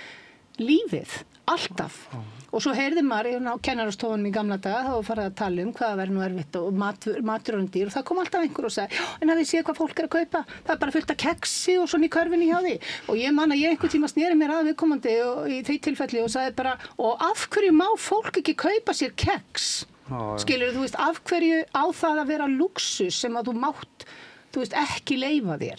Við eigum að geta leyft okkur það, hvort sem það er keks eða eitthvað annað. En þegar að fólk lifir þannig, bara alltaf, það er alveg sem hvað það gerir, það er alveg sem hvað það leggur á sig, það sér aldrei fram úr neinu, þá á endanum, þá missir það móðinn og ergo En það er náttúrulega oftast þeir sem eiga alveg yfirdrifin og að keksi sem tala svona sko. Já, svo er það. Þeir sem fara til útlanda 7 sinnum á ári og móralisir yfir einhverju fjölskyldu sem vil fara í 1 frí ári sko. Svo er nákvæmlega, þetta er alveg rétt sko. Þannig að, já. Og ég held þegar ég hugsa tilbaka, það hafa alveg verið þannig. Já, ég bara, 100%, ég meina það er engin spurning sko. Það er fólk er alltaf að horfa á okkur aðra og reyna að móralisir yfir þeim og þetta er bara samanlega, þetta er óþolandi tilhneiging og við sjáum þetta mjög víða. Já, ég er enda með aðra umræða sem við sjáum þetta mjög mikið en við komum kannski henni eftir. Það er betur settu þegar vilja að setja almúanum lífsreglur sem þeir fara ekki eftir sjálfur. Almúin borði minni keks og þeir gúffa mikið keks. Og sé meira með börnunum sínum, svo ég tæk inn aðra svona hita umræðu þar sem að þú verður mjög var við þessa eða verður mjög vör við þessa. En eitt varðandi húsnæði, datt inn á eins og gerist þetta á Facebook eitthvað fréttir. Það var lífvænlegustu borgir í heimi og þar er Kaupmannahöfn efst. Það er til dæmis mjög gamalt og traust húsnæðiskerfi sem tryggir húsnæðisöryggi. Síðan kemur Vín, það sem er gríðarlega öflugt húsnæðiskerfi og svo labbaði ég svona aðeins niður og fór að reyna hvort ég geti lesið mig til þetta. Einkenni allra þessara borga var það að þau leyst húsnæðismál sín með einhverjum hætti. Við hins vegar búum og höldum að við getum fengið gríðarlega góð lífsgæði og gott samfélag án þess að leysa húsnæðismálin sem er einhver ótrúlega dæluleg hugmynd. Ég held að sé ykkur svona þessi þotnjóð verktakar eða hvað þetta heita sem að stýra hér aldrei húsnæðisuppbyggingu meira og minna að þeir komi með lausnina. Það hefur hvergi gerst í heiminum. Hvað er þetta að gera þér? Það var nú frétt úr verktakar héranum að einn þeirra var að kaupa sér Bentley sem er eitthvað rosa dýrir bílar. Þessum kostar eins og einu íbúð? Já, kostar mjög mikið. Og síðasti sem átti Bentley sem ég veit til á undan honum það var Karl Wernersson og Jónir heitinn Ben var eins og einhvern ósátt við hann og skrifaði grein með frábæri fyrirsögn Bentley góður í snjó. Þetta er eitthvað stöðutátt. Þetta er ekki það leikskólana. Við vorum að ræða leikskóla í fyrirlutunum svolítið. Já.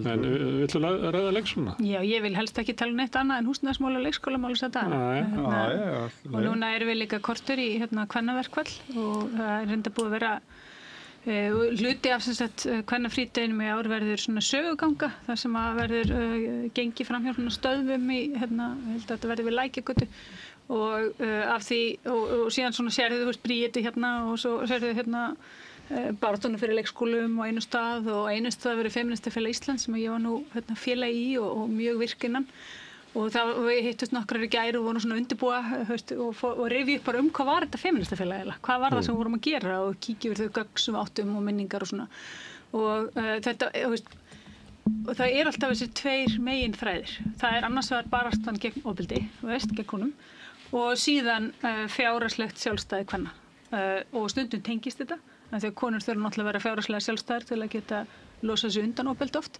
og en það alltaf þessi tveir þræðir sem svona alveg bara megin efnið í öllu sem að þarna var verið að brasa og mér finnst alveg ægilegt að núna einmitt á kvennaárinu eins og komum það fram í fyrirlutanum hjá okkur þá sé við í slíkri varnarbaráttu fyrir leikskólana að ég hefði bara ekki trúað að ég myndi einhvern veginn bara þurfa að gangi gegnum það sko á minni ævi við vorum alltaf svolítið mikið á þessum tíma þegar við fyrir að stað með feministafélagi, vorum alltaf í sókn, vorum alltaf að keyra á og við náðum í gegn einhverju lagabreytingum og við náðum í gegn vitundarvakningu og við börjumst gegn nektardanstöðunum og svona ýktum staðalmyndum í fjölmiðlum, lömdum á fjölmiðlafólki fyrir að vera ekki með nóg margar konur og eitthvað svona, og við vorum alltaf í sókn og núna finnst mér við bara vera í blússandi vörn fyrir hluti sem ég held ekki að við værum komin á þá stað með að væru sjálfsæðir og mér finnst þetta ægilegt. Það það og það mikið ágefni og það þetta líka bara fullt tilefni til þess að fara aftur í mjög mikinn bardagaham í þeim efnum út af því að annars verður bara bakslag. Við sjáum það í umræðunum bara jafnrétti, réttindastöðu hinsegin fólks mjög víða. En þetta ekki að tala bakslag sem að koma frá meirihlutanum í borginni? Nei, það í leikskólamálunum. Já, í leikskólamálunum þá erum við auðvitað verið að reyna að brúa bil þar á milli kröfunar 42 stunda vistun á viku og síðan styttingu vinnuvikunnar sem vinnutími upp á 38.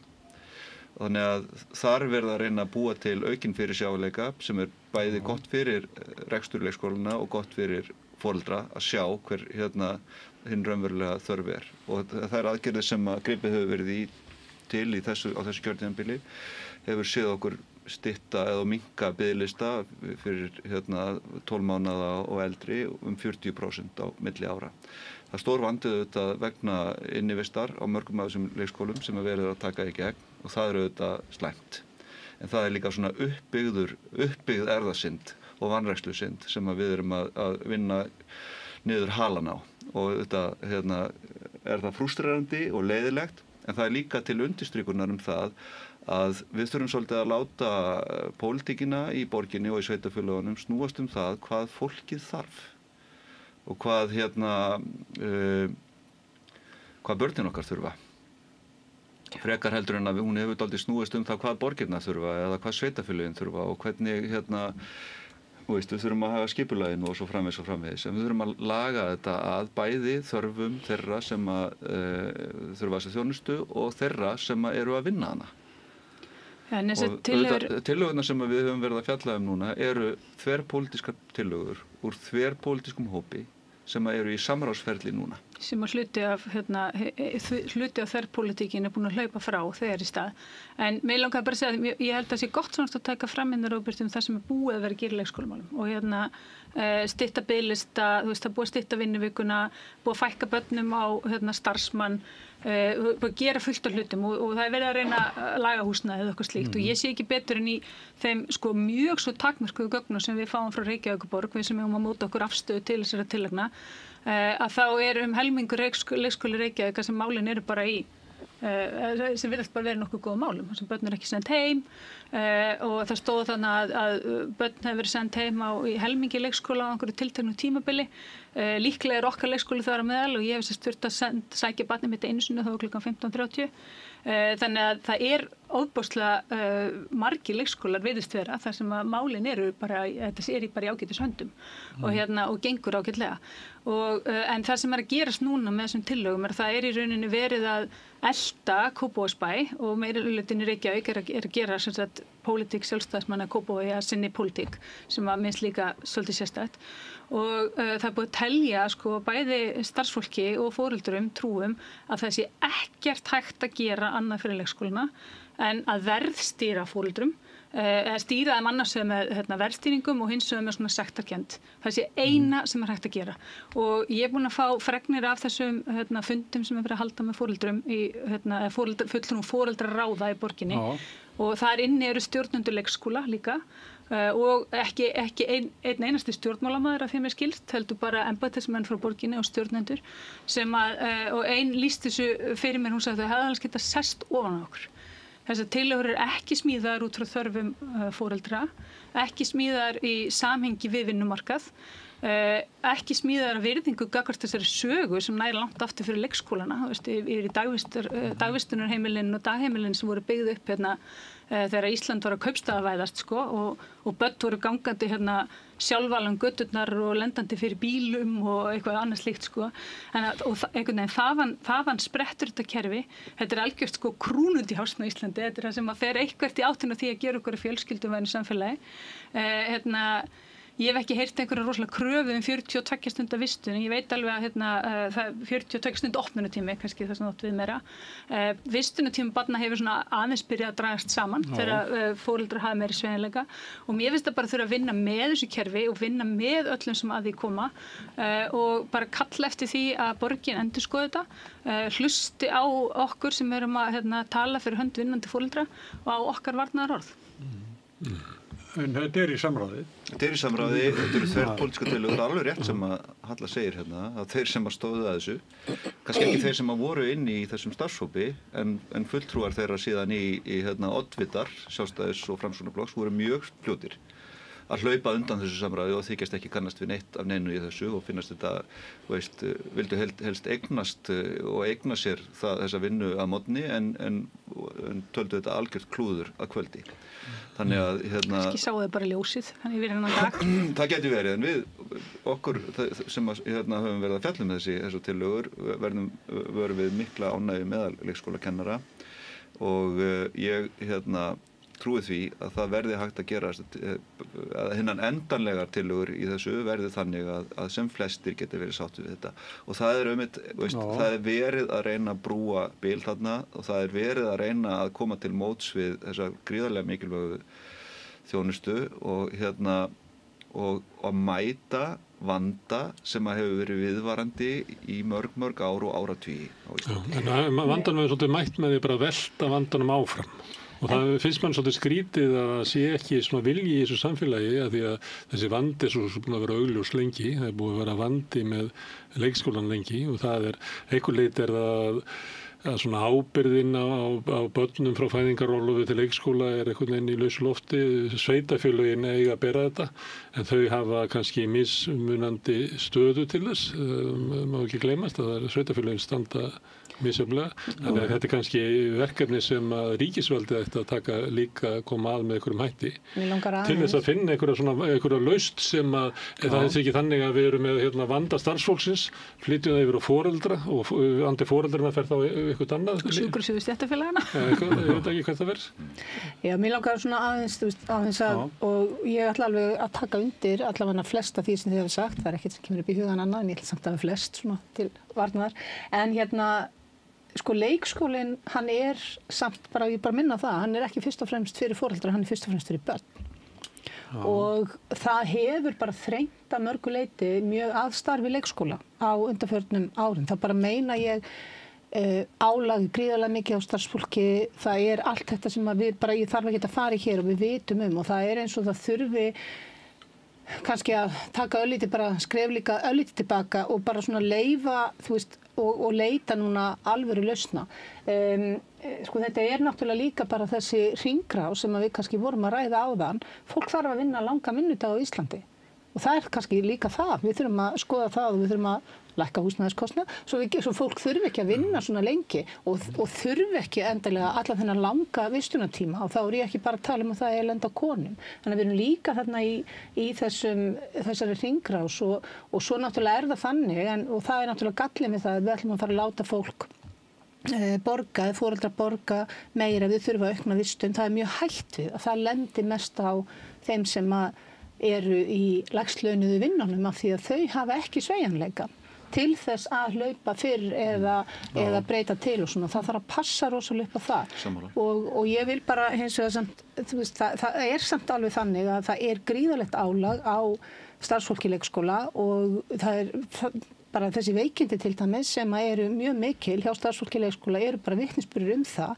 Þannig að það eitthvað sem bara ekki alveg að virka inn í þessu öllu og við þurfum kannski öllítið að stíga tilbaka og leyfa þessu, þú veist, bara aðeins taka andan og þróa þetta eða svona laga þetta svolítið. Já, við máum samt grípa það, sko, þetta með, og ég alveg sammála þess, þú veist, og auðvitað þarf að horfa rosalega heildstætt á þetta og hugsa bara allar ákvarðanir sem hafa verið teknar lengingu kennaranáms, fjölda barnanemenda, að sé aðalega eitt leyfisbréf, að sé aðalega ein svona viðurkennd fagstéttin í leikskólanum sem mannar það ekki nema einhvern veginn hluta, auðvitað þarf að horfa á þetta allt saman og það þyrfti að vera, það mættu nú gjarna vera alveg svona 10 spretthópar sko sem að tækju þetta en þessar breytingar sem eru að verða á sveitarstjórnarstiginu og hafa orðið í öðrum sveitarfélögum og munu mögulega verða í Reykjavíkurborg þó ég vona ekki þær mun ekki ganga tilbaka eitthvað, þú veist, þegar það búið að horfa á þetta.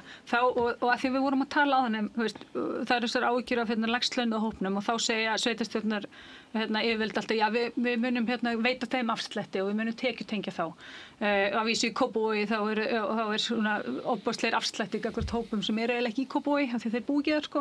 Og þú veist, sá hópur sem að þau eru skilgreina sem hóp sem á rétt á einhverjum afslættum og ekki, alla jafna ekki fullvinnandi fólk.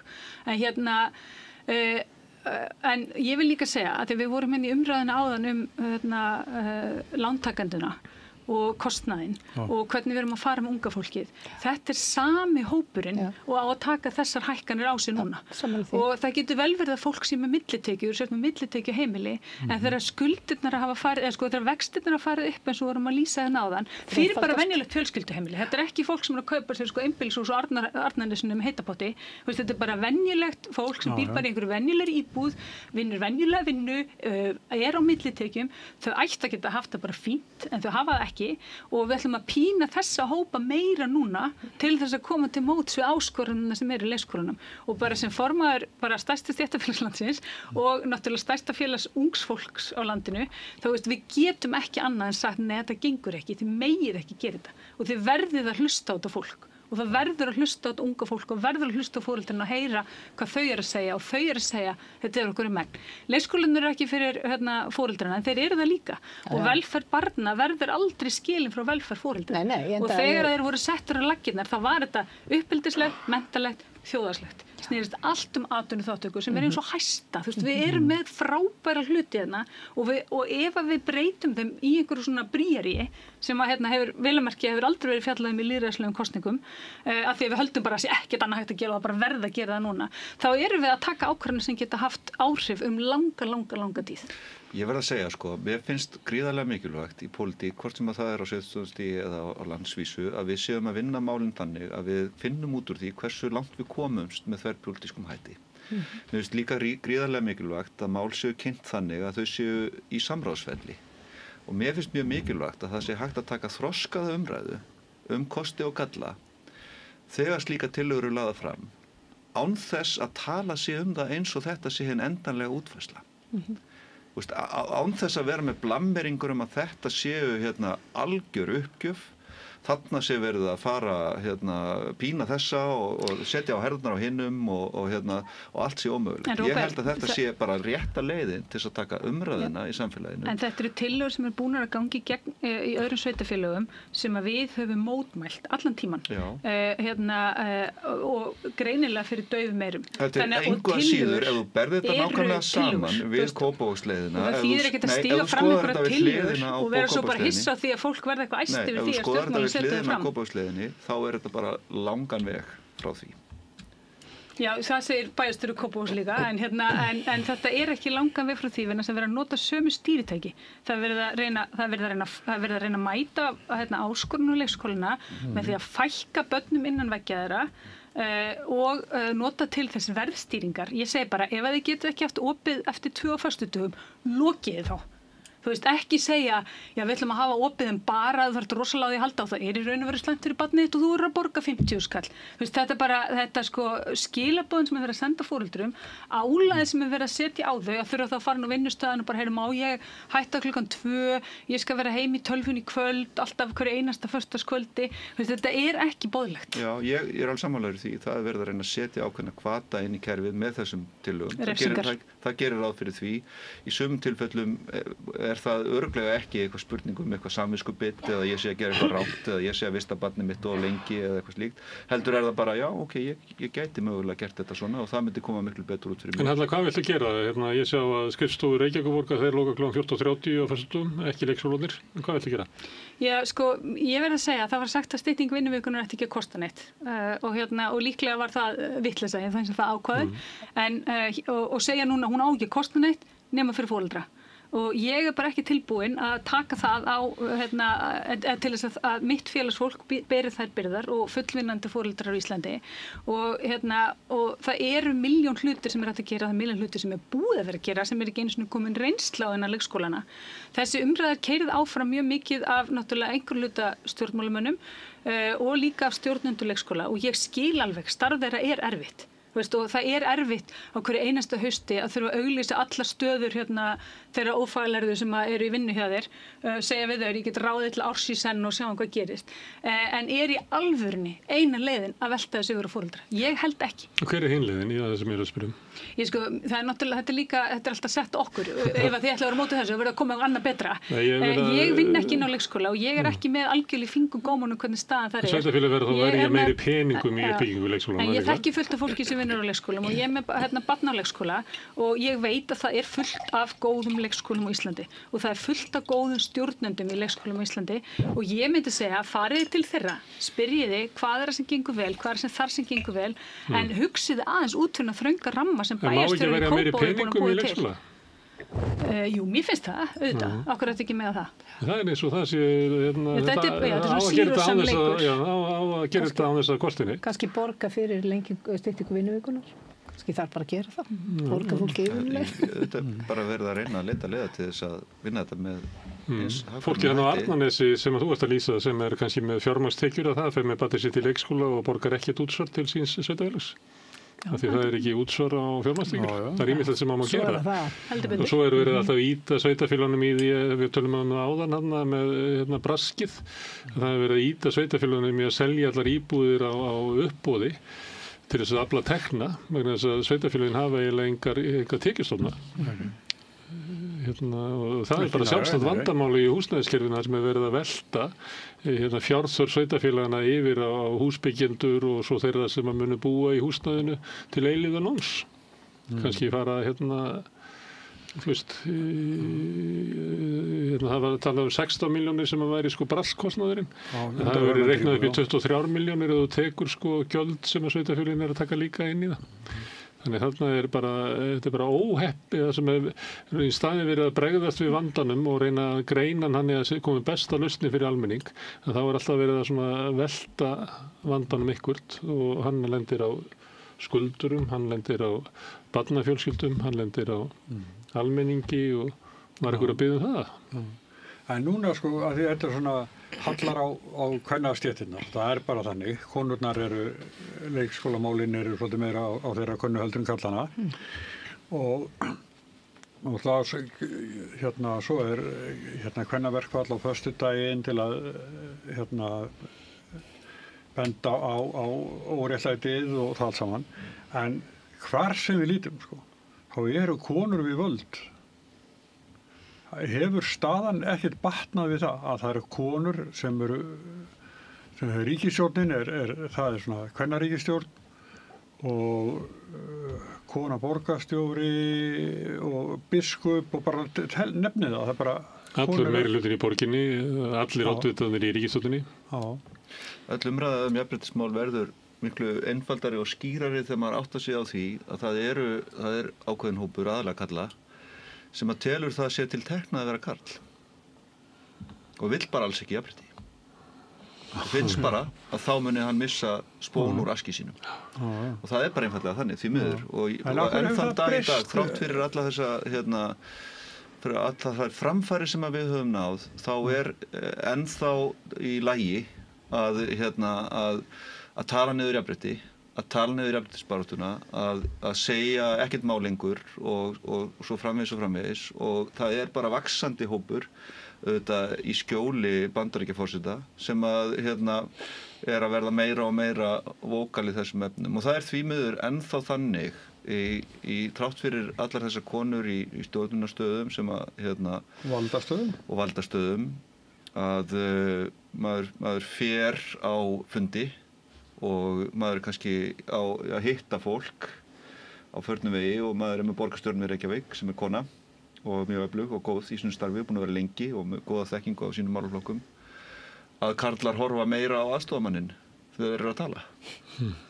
Út af því að það bara, þú veist, eitthvað sem að ég ekki segja þetta sé illmenni, en það bara, þannig höfum við margir verið aldir upp og þannig erum við mótaðir af okkar umhverfi og svo framvegis. Þannig að það ennþá alveg gríðarlega mikil verk að vinna í því. Má ég aðeins að því að við erum að tala að ef konur fengja ráða þá verður heimurinn betri eða eitthvað með svona að því að við vorum að koma aðeins til umræðin áðan og þá fletti ég upp í ræðu Aðalheiðar Bjarnfreðsdóttur sem að sló í gegn stjórnuna fyrir 50 árum sló í gegn á þessu fundi vakti mikla athygli og það eru bara vika þangað til að eru 50 ár síðan þetta var sagt og hún segir svona, konan að vakna, hún veit að karlmenn hafa ráðið í heiminum frá því að sögur hófust og hvernig hefur sá heimur verið? Hann hefur löðrað í blóði og logað af kvöl. Ég trúi að þessi heimur breytist þegar konur fara að stjórna til jafns við karla. Ég vil og ég trúi því að þið viljið það allar að heimurinn afvopnist. Allt annað stjórnmálaklækir og hræsni. Við viljum leysa ágreiningsmálin án vopna, sagði hún fyrir 50 árum. Já, kvennahreyfingin náttúrulega var mjög nátengd og friðarhreyfingunni og var það alltaf. En ég segi sko, mér langar aftur að segja að við höfum náð óbúslega miklum árangur á Íslandi. Það alveg rosalega margir jákvæður og góður hlutir og mörguleiti mjög gott að vera kona á Íslandi með mörg önnur lönd og það ekki út af einhverjum einstaklingum eða einstaka konum, það út af hreyfingu. Og það hreyfingin sem hefur búið þetta til.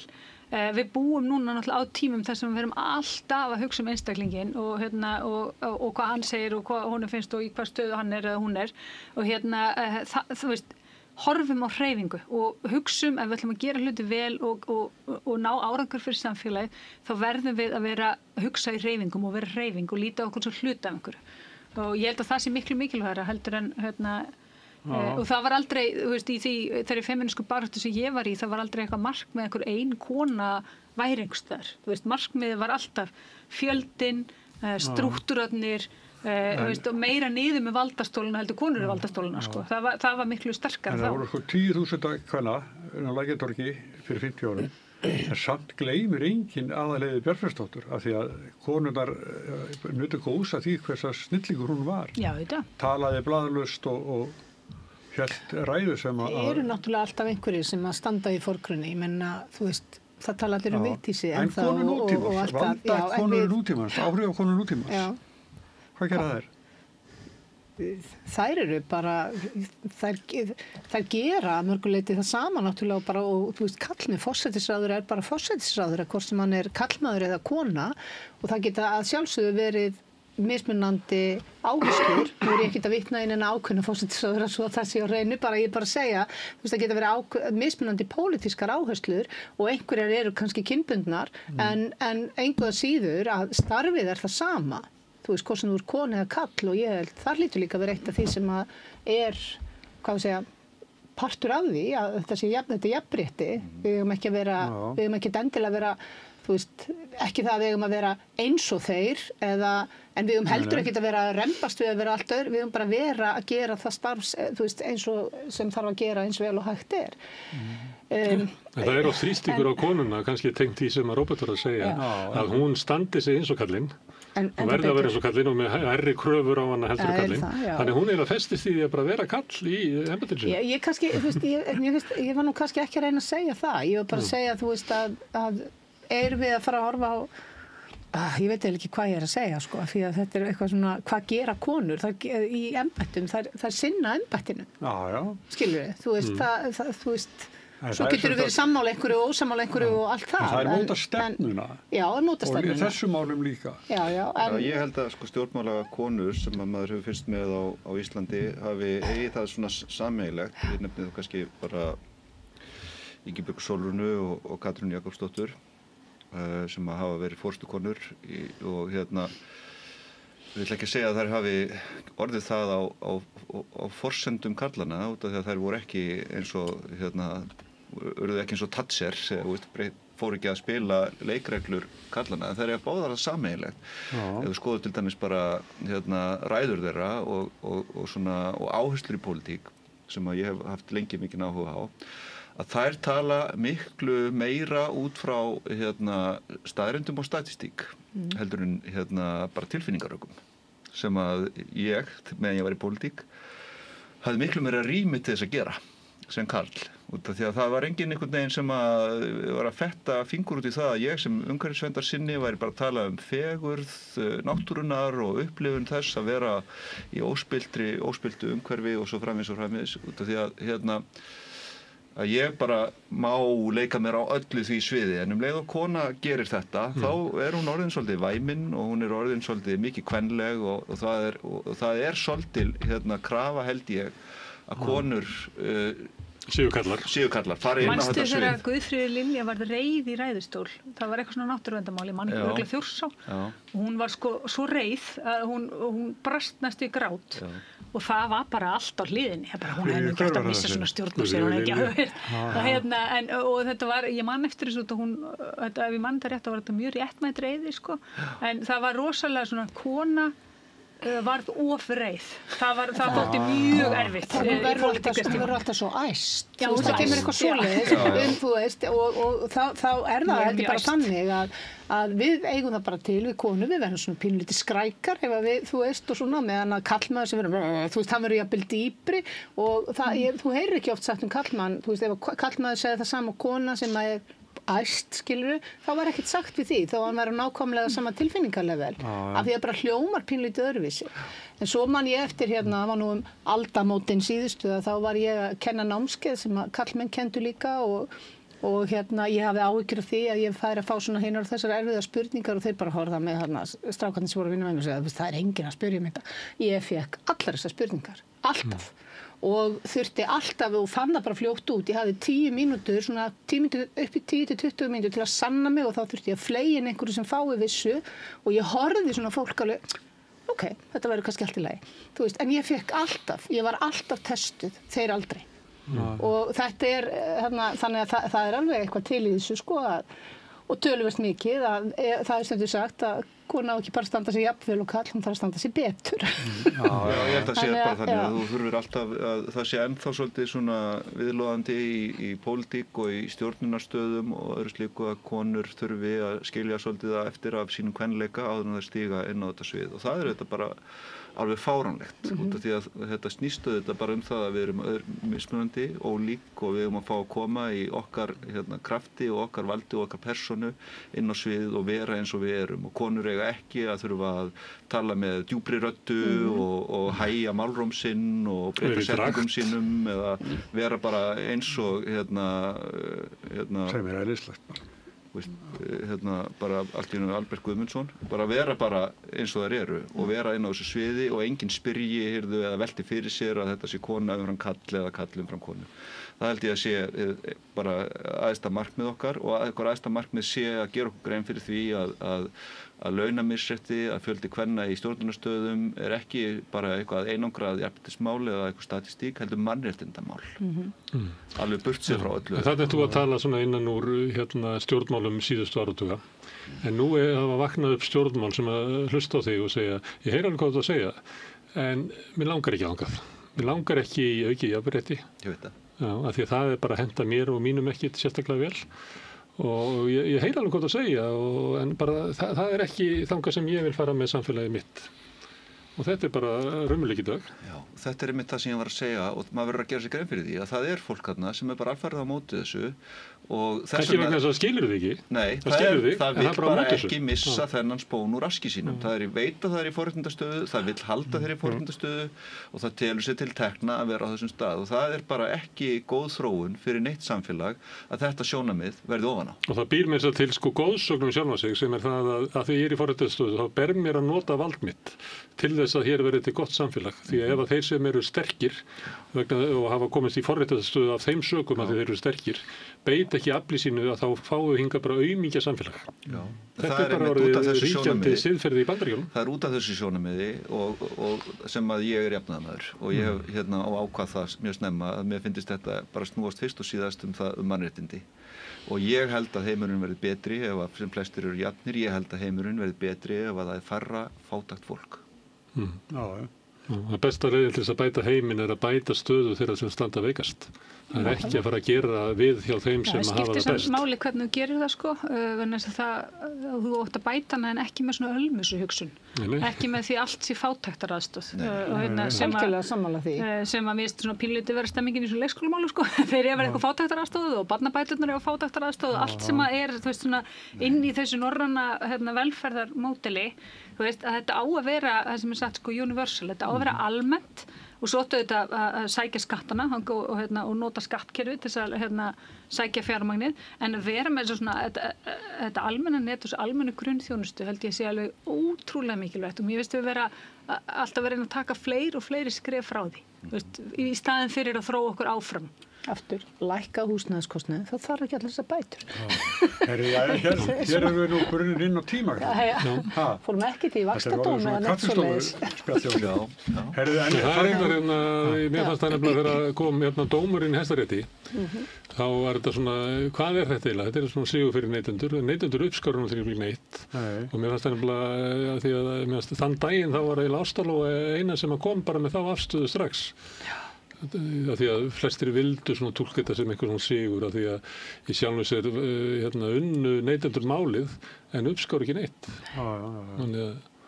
Já, mér finnst það ekki vera sigur. Ég bara get ekki, það auðvitað sigur að bankarnir þurfa að laga eitthvað en að þeir komist upp með að hafa brotið á neytendum í mörg ár og þurfi á engan hátt að bæta fyrir það bara gengur ekki. Og það eitthvað sem algjörlega á skjön við dóma sem hafa fallið út í Evrópu og þú veist, þetta á ekki að vera hægt. Ef að skilmál ólöglegur, þá hann ólöglegur, algjörlega ólöglegur og þá á hann hreinlega að falla brott, þannig að þú veist það væri líka hægt að krefjast þess að þessi lán yrðu vaxtalaus en það enginn að fara fram á það svo að það sé ekki skýrt fram en þá ætti að minnsta kosti samningsvextir sem skrifar undir, þeir ætti að standa og ekkert annað. Það á ekki að vera, það bara gengur ekki, þú veist að tala sig skaða bankana, að þetta ekki skaði þeir oftóku fé, þeir hafa hagnaðast hvað var það 87 milljarðar á síðasta ári, þetta hefði kostað þá 70 milljarða og ég veit mann sem heldur mjög vel utan þetta og hann hefur bara skrifað hjá sér og skráð í Excel bara nákvæmlega hvað hann borgað og hvað hann hefði ekki átt að borga og svo framvegis 50 milljón króna lán, mjög dæmigert 3 ára gamalt og hann búinn að áborga 7 milljónir á þessum 3 árum. Þetta hans skaði. Hver ætlar að bæta honum hann? Það bara búið að ákveða að hann ekkert að fá fyrir það. Bankarnir megi bara halda þessu og ég spyr bara aftur, hver verið neytendur? Þannig að þetta var svona stuttum máli. Það efni í... Heila það. Við erum að fá hana í annað viðtal. Sláum gerum örstu hlýja. Þakkum Róberti, Höllu og Ástalóu fyrir komuna. Gerum örstu hlýja og svo klárum við bræður þáttökna.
Já, velkomin aftur. Við sittum hérna bræðurnir, gestirnir eru farnir. Það nú skemmtilegt hlutverk sem við erum í hérna Sundum, að fá bara gesti hérna við þetta vaxdúkaða borð, drekka kaffi og spjalla pólitík. Hvað viltu hafa betra? Hvað viltu hafa betra? Ekkert betra. Nei, þetta var fín umræða. Við vorum bara og svona alvöru mál á dagskrá. Jafnréttismál, húsnæðismál, leikskólamál, alvöru mál á dagskrá. Já. Í báðum hlutum var það bara mjög fínt. Sko. Og það svona alvöru umræða sem að næst oft með því að hafa þættina svona aðeins lengri.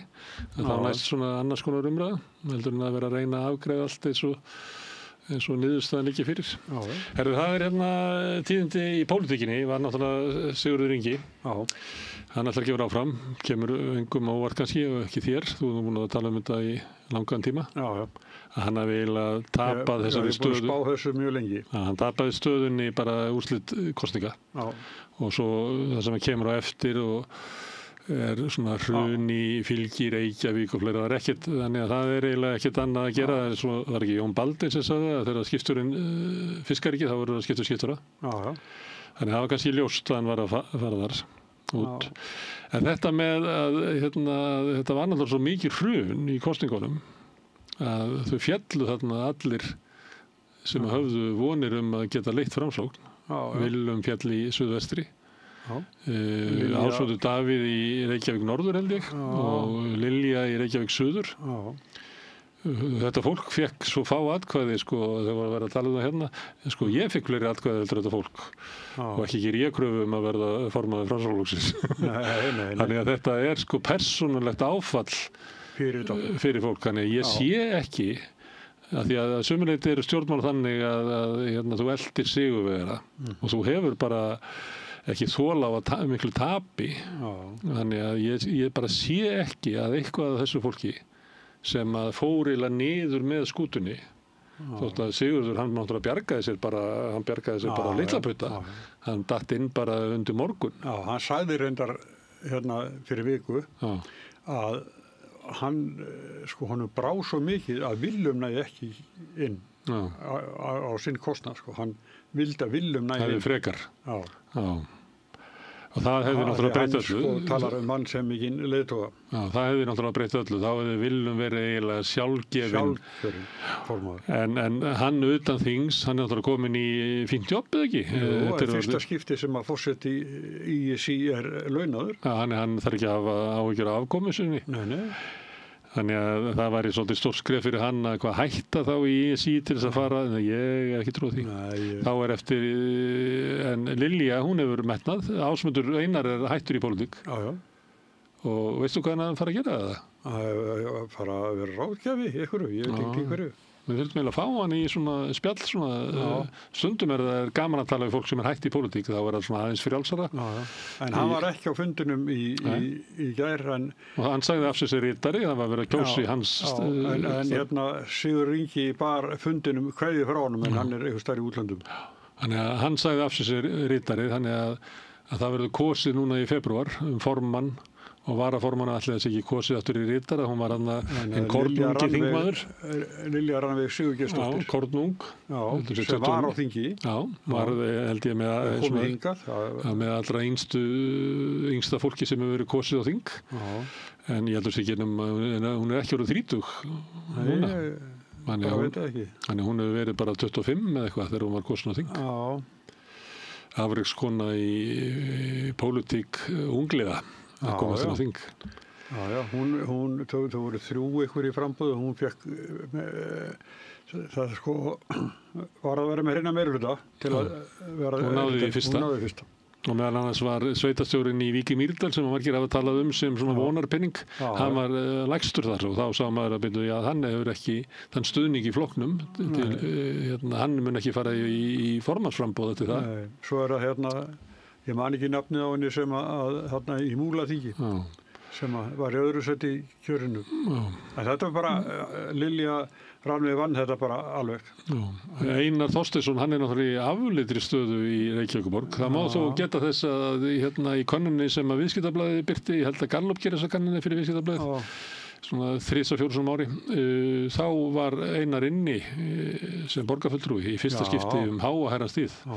Framsókn hefur ekki verið með neitt hann í undanförnum Fékk 4 síðast. Fékk 4 síðast.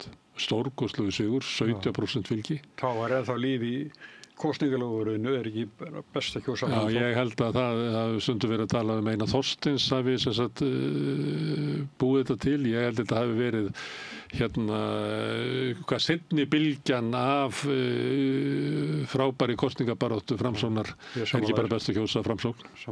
Sigtryggur Magnason sagður hafa búið til frasan. En fólk man eftir þessu, það var bara svona líflegar bæjarlífsmyndir og Framsóknarmenn svona í lífi og starfi, tildulega kátir og kekk, eins og sattir. Og Sigurður Ingi að gera eitthvað svona. En þetta var stór sigur fyrir bæði til þings þá og svo til borgarstjórnar og síðan og reyndar víðar á landinu skildist mér að ég viti það fyrir víst en þeir til dæmis bæjarstjóran í Hafnarfirði Mikið Mýrdal taldi upp einhverja fleiri stórsigur sem að Sigurður Ingi var gerist á vakt hans og þá leita svo út fyrir hann var eiginlega stróka miðflokkin út, það munar nú bara litlu að miðflokkur er ditt út af þingi, fengur 5,6% á með sama tíma og Framsókn var með eitthvað 16% en núna er miðflokkurinn með 10% eða hvort þeir fengu eitthvað aðeins meir en 10% en Framsókn bara hangir í 5%. Þannig að milli 5 og 7. Þannig að maður myndi horfa á það sem að þetta hafi verið átök á milli hvora leiðin á Framsókn að fara, leið Sigmundar eða Sigurðar Inga. Tímabil leit út fyrir að Framsókn hefði varið rétt, en núna kannski vill eitthvað segja að Framsókn hefði frekar átt að halda sig við Sigmund Inga, Sigmund Davíð. Nema að málið sé það að Sigmundur Davíðs er komið svo langt til hægri að hann er eiginlega langt út fyrir allt kjörlendi Framsóknarflokksins. Já, ég held það. Ég held það sé málið. Hann er á svona bara áður ónýtjuðu makri. Svona ysta hægrinu í Sjálfstæðisflokknum sem að Sjálfstæðisflokkurinn leggur töluvert mikið á sig að reyna að verja. SUS, samband ungra sjálfstæðismanna gaf frá sig svona tón við formannaskipti þar og við landsfund sem að þau voru með að þau ætluðu að verja vígi þar, þau ætluðu að vera meira ultra hægri heldur Miðflokkurinn. Það var svona tónninn og tóku bara upp stefnu Miðflokksins. Ég er erfitt átt að segja á því hvað Guðrún Hafsteins vill með flokkinn. Af því hún er svolítið að reyna að hafa alla góða og spila svona, en er erfitt átt að segja á því. Já, ég segilega erfið að átta mig á varaformannum. Það er að fylgjast með þinginu. Er hann ekki bara búin að missa á hann á þessu eða eitthvað? Hann er svona alltaf svo reyja, liggur svo mikið niðri fyrir eitthvað, finnst þetta svona. Það er erfitt að átt að segja á því, hvert er hlutverk hans? Í fórustinni. Stundu getur varaformaðurinn eftir að fara að vinna að innri málum, það er ekki. Hún er með búin að skipta út starfsfólkinu, hún er komið með sinn þingflokksformann. Þannig að ég svona upplifi að Jens Garðar sé ekki í hennar liði. Og þá er það spurningin hvað er hann, ætlar hann að vera þá eins og svona Gunnar Tór á móti Geir eða en hann er bara fer upp í svona sínmál í þinginu og hann er erfitt að fá hann í viðtöl, við höfum oft búið hann í viðtal og hann hvarf nú Moggi fór og auglýst eftir honum.